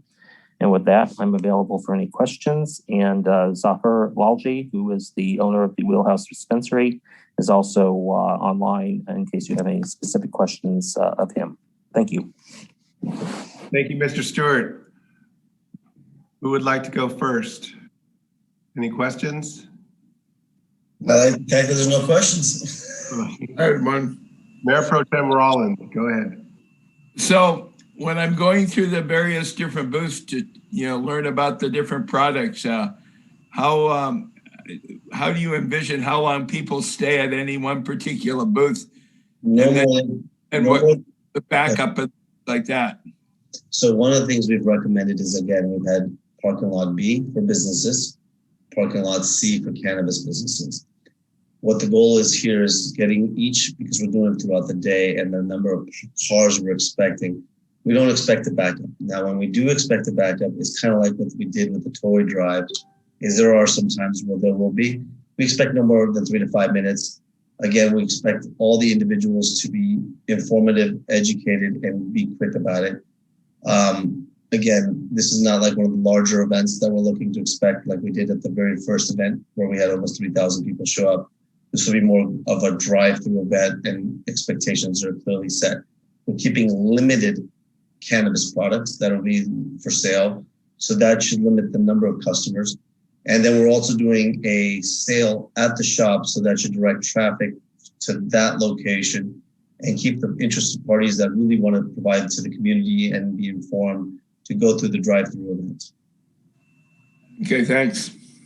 Of course. Councilmember Perez. Yes, so I have a question about the police explorers. Some of them are minors and some of them are under 21. I was saying no one 21 or younger allowed near the areas where there are product. What about the underage police explorers? So great question. Beautiful question. The answer to that question is parking lot B will have the junior explorers. Parking lot C will have private security. We've hired our own security company, which coincidentally has volunteered their time for this event also. And we will also have our own staff monitoring and traffic patrol for parking lot C, which will be the 21 and over area only. We will also be inspecting at the very first booth each car to make sure we check the vehicle before they go through the zone to ensure that there are no minors in the vehicle. Great, thank you. Of course. May I follow up on that? What if there is a minor in the car? We will ask them to be quickly turned around and traffic will direct them right back around to the exit. Okay. Any other questions? Councilmember Martinez. About how much money is expected to be, brought into the city from this event? So I'll give you guys a secret. So one of our brands has already donated $50,000. My goal was to raise $50,000 to $75,000 for nonprofits, all being given back to the city. We traditionally do on our sale days, for example, on the 1st and the 15th, which is, for example, today, we traditionally do about $90,000 to $100,000 in sales. What we've planned to do here is sales minus cost of goods equals charity. So that's the goal right here. So we've got a lot of brands participating in the 50% off. And then we've also got one brand that specifically has contributed almost $50,000 towards this event. So we should be able to hit our goal of $50,000 or not, if not $75,000 to give back to nonprofits in the local community. Thank you, Sayur. Thank you. Nice to hear your voice, Z. So is this your answer to not being able to do a second year event like you did last year? That's correct. We came up with a new strategy. The good news is I didn't reinvent the wheel. I went for the Cops for Tots. I talked to Chris Hernandez, who did the drive, and it seemed like this type of event works as long as everyone maintains and respects the COVID CDC requirements. Yeah.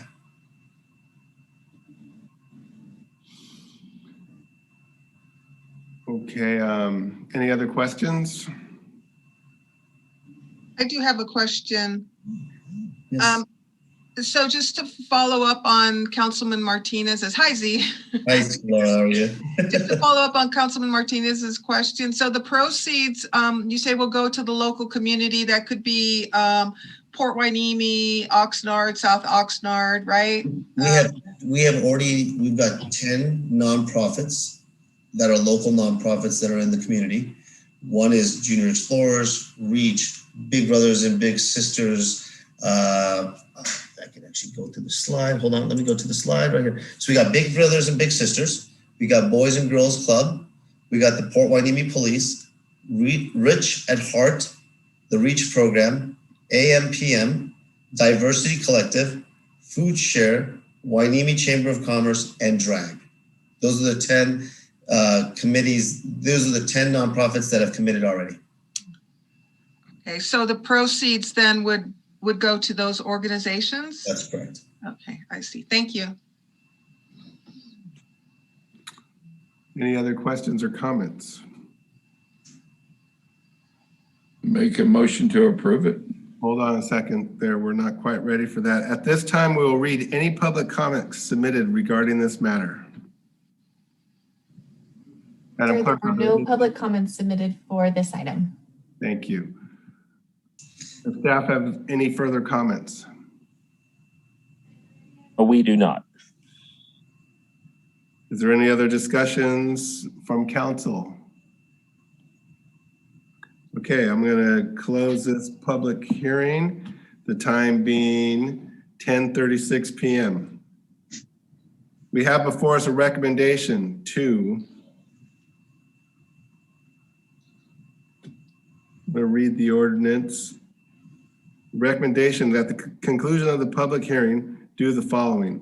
Adopt a resolution of the City Council of the City of Port Hueneme, California, deeming a temporary event exempt from the California Environmental Quality Act and conditionally approving special use permit number 02-21, Wheelhouse Anniversary Cannabis Sales and Fundraising and Drive-In Movie Event located at 550 East Surfside Drive, and authorize the Director of Community Development to file a notice of exemption for the project in accordance with the provisions of the California Environmental Quality Act. May I have a motion? Motion to approve. Second. Madam Clerk, may we have a roll call vote? Mayor Pro Tem Rollins, Yes. Councilmember Hernandez, Yes. Councilmember Martinez, Yes. Councilmember Perez, Yes. and Mayor Gama. Yes. Motion passes unanimously. Thank you, guys. Thank you, Madam Clerk. Looking forward to giving back to the community and hopefully raising some really good money for out there for the people that need it. Thank you. Nice skateboard. Thank you. That's my favorite. Yeah, that's cool too. Well, don't forget about Prince too. That's the beautiful thing about being in cannabis, right? People give you gifts. Got some good stuff there. Thank you guys again. I appreciate everything that you guys do for Wheelhouse and cannabis and the community. You as well. Thank you. Okay. We have no business items. And so we're now moving on to council members' reports and comments. Council Member Perez, would you like to go first? Sure. The recent SCAG meeting I was at pretty much went through the arena allocation plan that the state has put on all of us, as we know, in the 125 units that we have to build. And it was pretty much a consensus of SCAG that nobody is happy with that plan. Nobody wanted to vote on that plan, but under circumstances they did with serious reservations. And then they adopted a resolution to, let me find the resolution. They adopted a resolution to engage with the California Department of Housing and Community Development to ensure a clear understanding of challenges faced by local jurisdictions and that all development opportunities are fully considered. And to work with the state to pursue changes to the state housing law to allow more flexibility for housing element development and implementation. So that was the gist of that meeting. That was pretty much the only committee that had anything. The EDC was pretty much just an overall budget meeting and talked about where they are financially. I do wanted to talk about and give an update on the mental health initiative that I'm working with Oxnard and Fillmore, Ventura. Several agencies are involved for May, Mental Health Awareness Month. Planning on a virtual run with NAMI and all of the different agencies, and we're looking for more. I believe CHP, the Ventura County Sheriffs are involved. It's all going to be a challenge to raise money for NAMI, and NAMI will be offering free education for suicide prevention to first responders, teachers, coaches, and pretty much anybody who wants to participate in it. And that's where we are there. We'll be starting a team, and Hueneme will have their own team, and each agency will have their own team, and it'll be a virtual run and charity event. So we raise money and compete against each other and see who can raise as much money as we can. We're going to have t-shirts. We'll sell t-shirts at various events. I believe the police are going to have a coffee with a cop event, and some other ideas coming up to try to raise more money. And we're going to be working on a press release. I would like to have, if possible, clips of various first responders or people in the community talk about what mental health means to them, how it affects them, what experience they've had, and kind of put together a video that we can push out there for a community-wide kind of, it's Ventura County Strong First Responders for Mental Health Awareness. And that's it. Thank you. Councilmember Hernandez. Thank you, Mayor Gama. Just real quickly, for the sake of time, we had a SCAG orientation, and for those of you who weren't able to participate, the slides are available if anybody wants to see them. I have a VRSD meeting this week. I did have VRSD on the agenda, and then we decided to pull it just so we could get some more clarification on the contractual arrangements that VRSD has, in particular, not only with Oxnard, but with our city as well. So I think we're going to hold off on that. And then the Ventura County Regional Energy Alliance voted me in as vice chair. Now I'm vice chair of two regional committees. I'll be serving along with Chair Mike Levere, who's our Board of Supervisors. He's a new member of the Board of Supervisors. So that was a big surprise to me. I didn't know that was going to happen. And I also participated in the Kappa Ports Day on February 17th, and I found that really interesting. I stayed online on the Zoom meetings all day. I don't know how I was able to do it, but my schedule permitted. And, you know, the ports do have a lot of challenges that they're working on, and it was very informative in that way. They talked about infrastructure support, clean energy, some of the challenges that they have in just building the infrastructure to support clean energy is a huge challenge. Everybody wants to go electric, but to have the infrastructure to support that is quite a obstacle to overcome. They talked about emission goals and regulatory requirements, the role of the reports of the ports in emergency management, and it was a good day. It was really, really informative. And if they do it again next year, I would encourage council members to participate, to sit in on that. The other thing I wanted to talk about is some work that Councilman Martinez and I are engaged in, and we're on a fact-finding mission about homelessness in Port Hueneme. We are actually looking at what is the problem here in Port Hueneme? How serious? What's the scope of it? We've done some interviews locally, trying to find out what's been done locally, and then we're moving out to talk to other county players and city players. And I'll be requesting that this item be agendized at an upcoming meeting. And then I'll let Councilman Martinez say his piece too about the work that we're doing. And that's all I have for right now. Thank you. Thank you, Councilmember Martinez. Yeah, I'll make it quick. Thank you, Mr. Gama. In terms of reach, they approved some money for a Real Guppies book. Real excited about that. They also we voted for new positions. And even though Steve Kenny was hoping not to be the president, he's still the president. Mr. Rollins, I don't know if you want to, tune in on anything else that I might have missed for Reach. I'm going to be helping them with their website. Other than that, Laura's right. We're working on, figuring out all the information that's available for any issues, with homelessness. And we're getting a hold of, people that will help us out. Misty and I are working on helping the small businesses. Rollins and I are working on, parks and recreation. And you and I, Mr. Gama, we're working on community involvement. So I'm working on having all these separate groups and us, basically, getting some good things done in the community. So that's about it.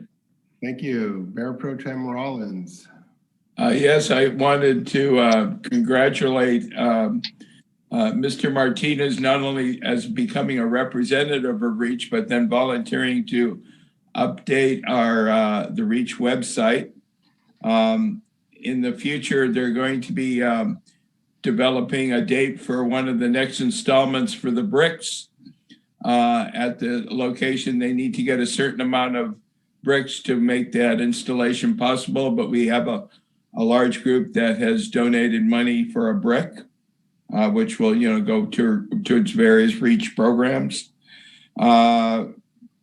This week will be a busy week. I'm involved in the Southern California Association of Governments Energy and Environment Committee coming up, the Gold Coast Committee that handles our local buses, and then Ventura County Regional Transportation Commission. So those are all coming up, and that's about all I need to talk about now. Thank you, Mayor Pro Tem Rollins. So I spoke about it earlier.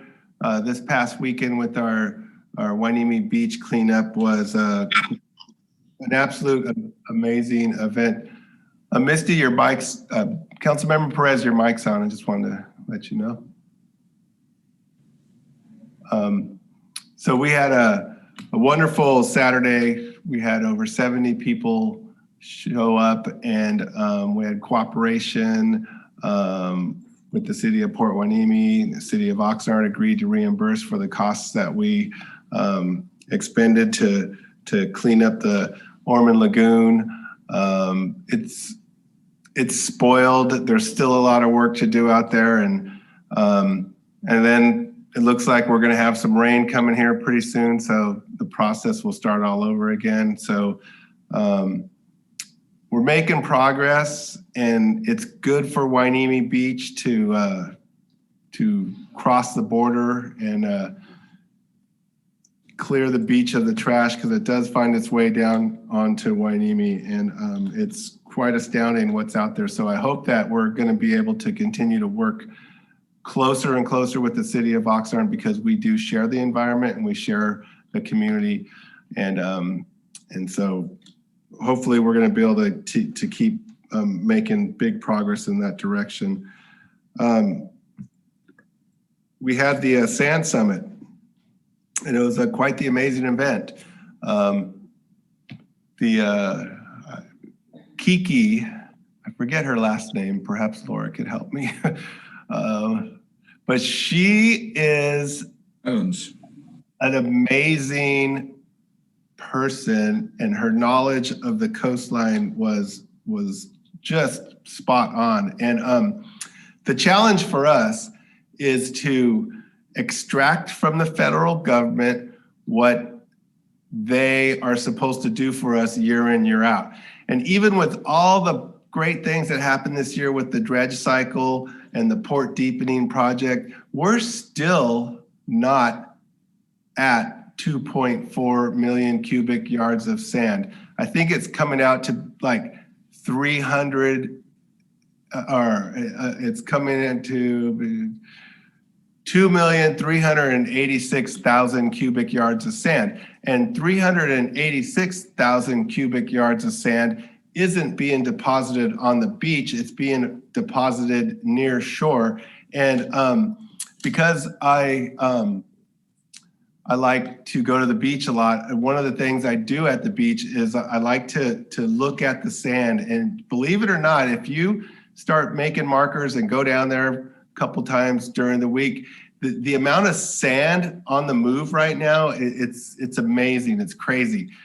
So I think what's happening is those nearshore deposits are being moved to the pier, and the beach at the pier has actually, at the bend of the pier, the sand has really moved out into the ocean. And so it's having a positive impact downstream, which is good. But remember, we still have that scar, and that scar is the result of not getting enough sand every 2 years. And so with the help of Beacon and advocating and trying to enact change with the federal government and the budgeting process, it's going to be really difficult, but we're determined, because what we want to do is have a stable beach environment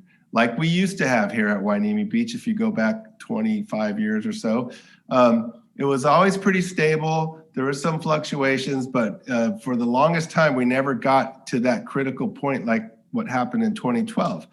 And so hopefully we're going to be able to keep leveraging the momentum we have, and hopefully we're going to be able to convince the federal government to come up with a different way of servicing our beach. And the most interesting thing about this whole issue is there is plenty of sand on the other side of the port of Hueneme. And so it's not, in fact, people over there are complaining that there's too much sand.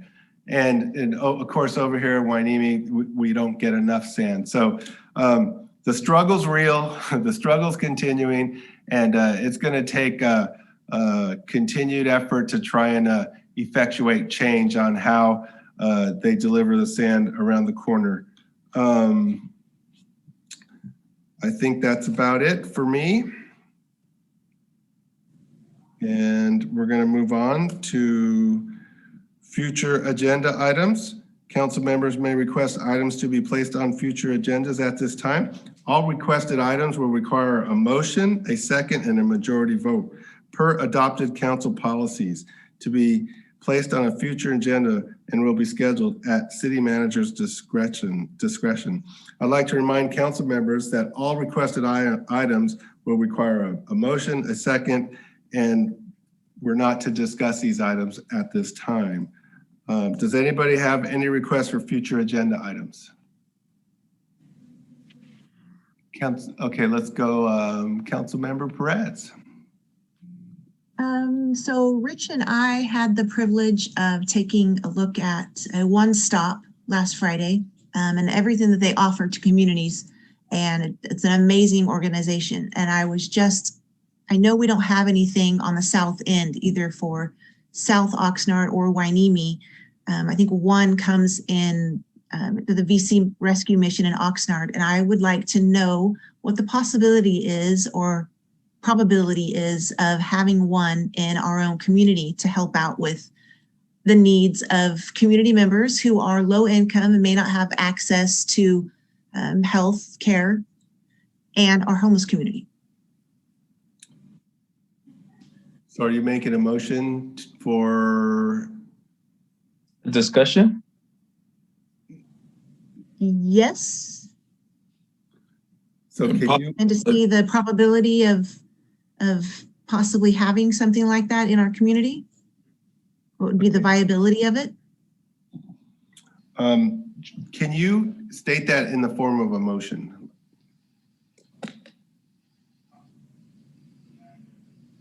So I would like to make a motion to look into the viability of a one-stop in our community. We have a second? No, not a sec, but maybe an amendment to ask if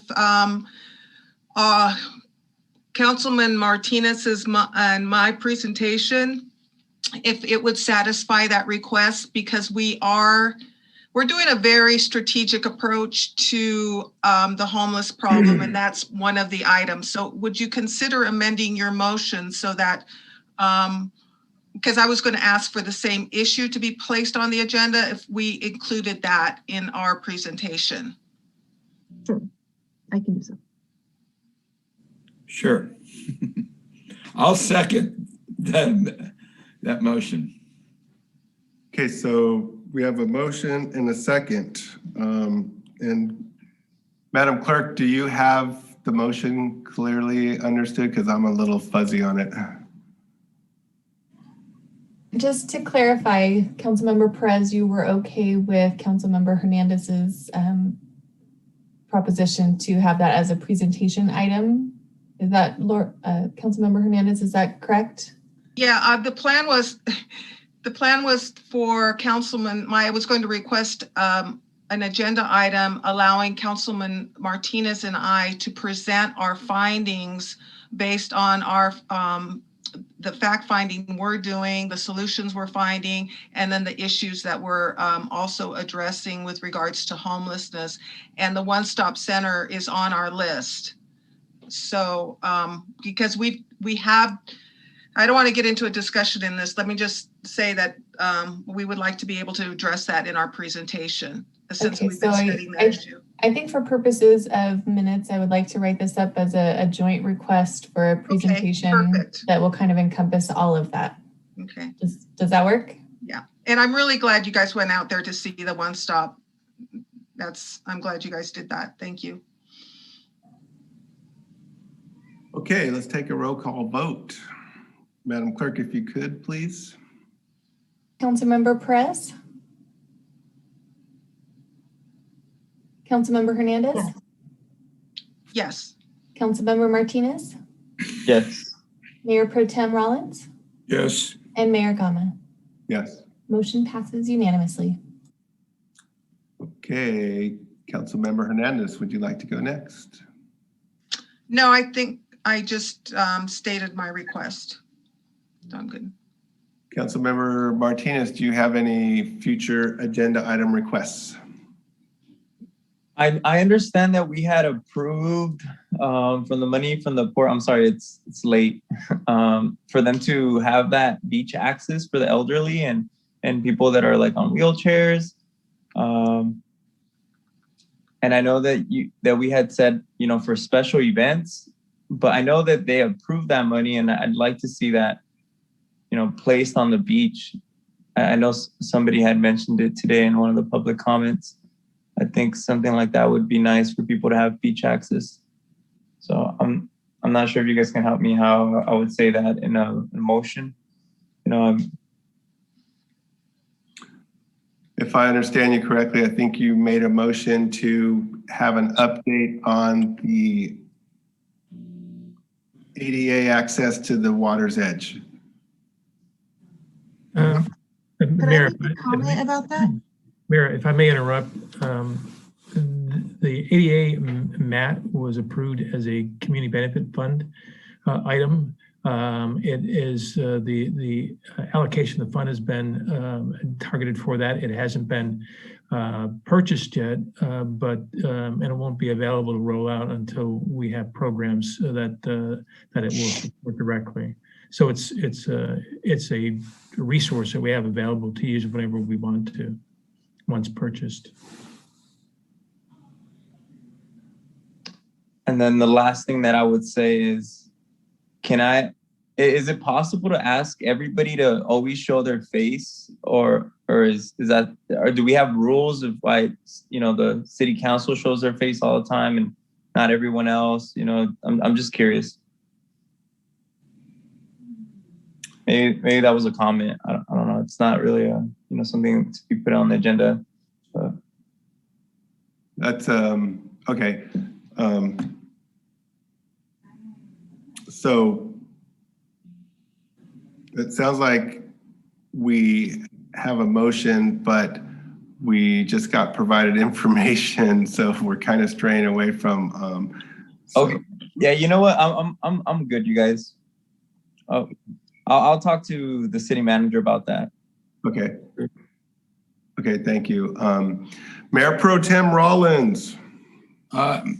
What I would like to see on a future agenda, we are a Tree City USA, and I would like as a future agenda item a report from the city staff as to what that means in the regards to our city's trees, as in particular when we put trees in, when we take trees out, and what the research behind that is when those determinations are made. I know we have very strict rules for the HOAs regarding the installation and removal of trees. I would just like kind of an update as to how the staff regards our Tree City USA status.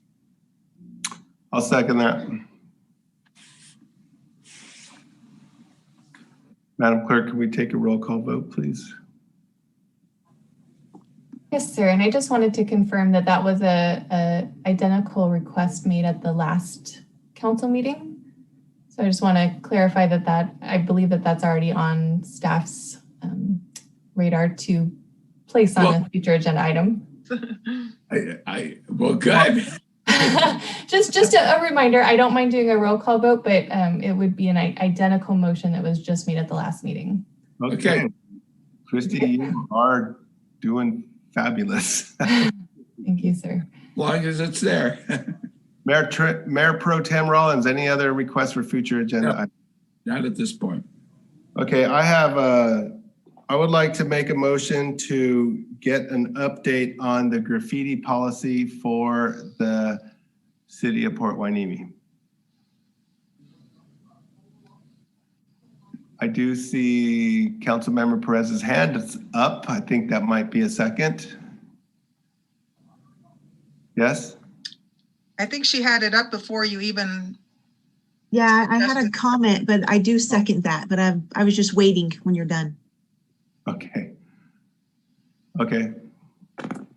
And Madam Clerk, may we take a roll call vote, please? Mayor Gama? Yes. Councilmember Perez? Yes. Councilmember Hernandez? Yes. Councilmember Martinez? Yes. And Mayor Pro Tem Rollins? Yes. Motion passes unanimously. I would like to make a motion to have a closed session for to discuss, particularly with the new council members, our closed session evaluation with the city manager, and also to discuss information between city manager and the council.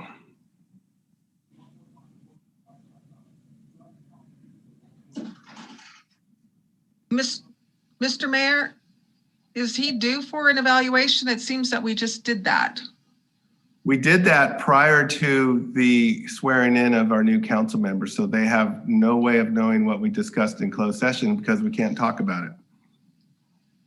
Don't we have an agreement or a contract or in a schedule for doing evaluations of the city manager? So why would we just redo it if we've already done it? I don't know that personnel wise, if that would be appropriate.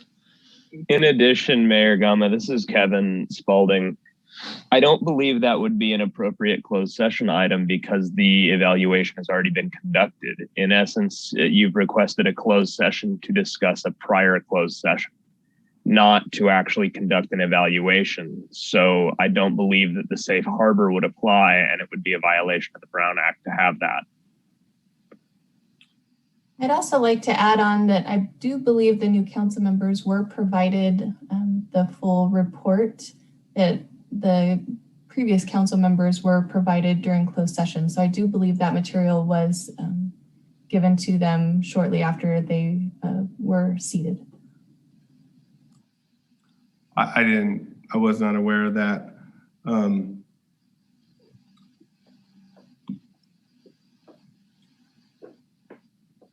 Okay, well, that's it for this evening. I think Councilman Perez had something to say. Councilmember Perez? I just had a question, and I'm not really sure how it should be presented, but it's about the ADA, I guess the thing to get people onto the sand. I was wondering, that was brought up many times, and I've looked into it, and I was wondering if there was ever a study done to see how that would be viable on our own beach, because our sand moves constantly, and within just a few hours, that thing would be buried in sand. And I was wondering if that would even work on our beach. I think a report on that, yeah, I mean, a report on that would be something that you could request on how that would happen. I mean, I would hate to spend money on something that we find out that we can't even use because it gets buried within a day and staff has to go out there and sweep it off constantly. You know where I thought it would be fine? Over there by the memorial. I don't think the sand moves as much on that side of the beach. Council members, this is Kevin again. We're getting into discussion, which we are not allowed to do. So maybe a staff report to find out whether that's even something we can use on our beach. This is City Manager Connors. Excuse me. This has been purchased already as part of the Community Benefit Fund. It was researched by our lifeguard instructors and water safety professionals who had recommended this particular device for ADA compatibility with our beach. So that's already been done. We can give a report on it. Okay. But, then never mind. No problem. I'm good. Thank you. Okay, so yes, remember, we're not supposed to discuss. We're only supposed to make a motion for future agenda items. It's been a long night. Any other comments before we close this meeting? Going back one, yeah, maybe that's inappropriate as well. I apologize. Okay. I'd like to adjourn this meeting. The time is now 11:07, and the next City Council meeting will be Monday, March 15th, 2021, to be broadcast at 6:30 p.m. from the City Hall, actually via Zoom probably. With that, we stand adjourned.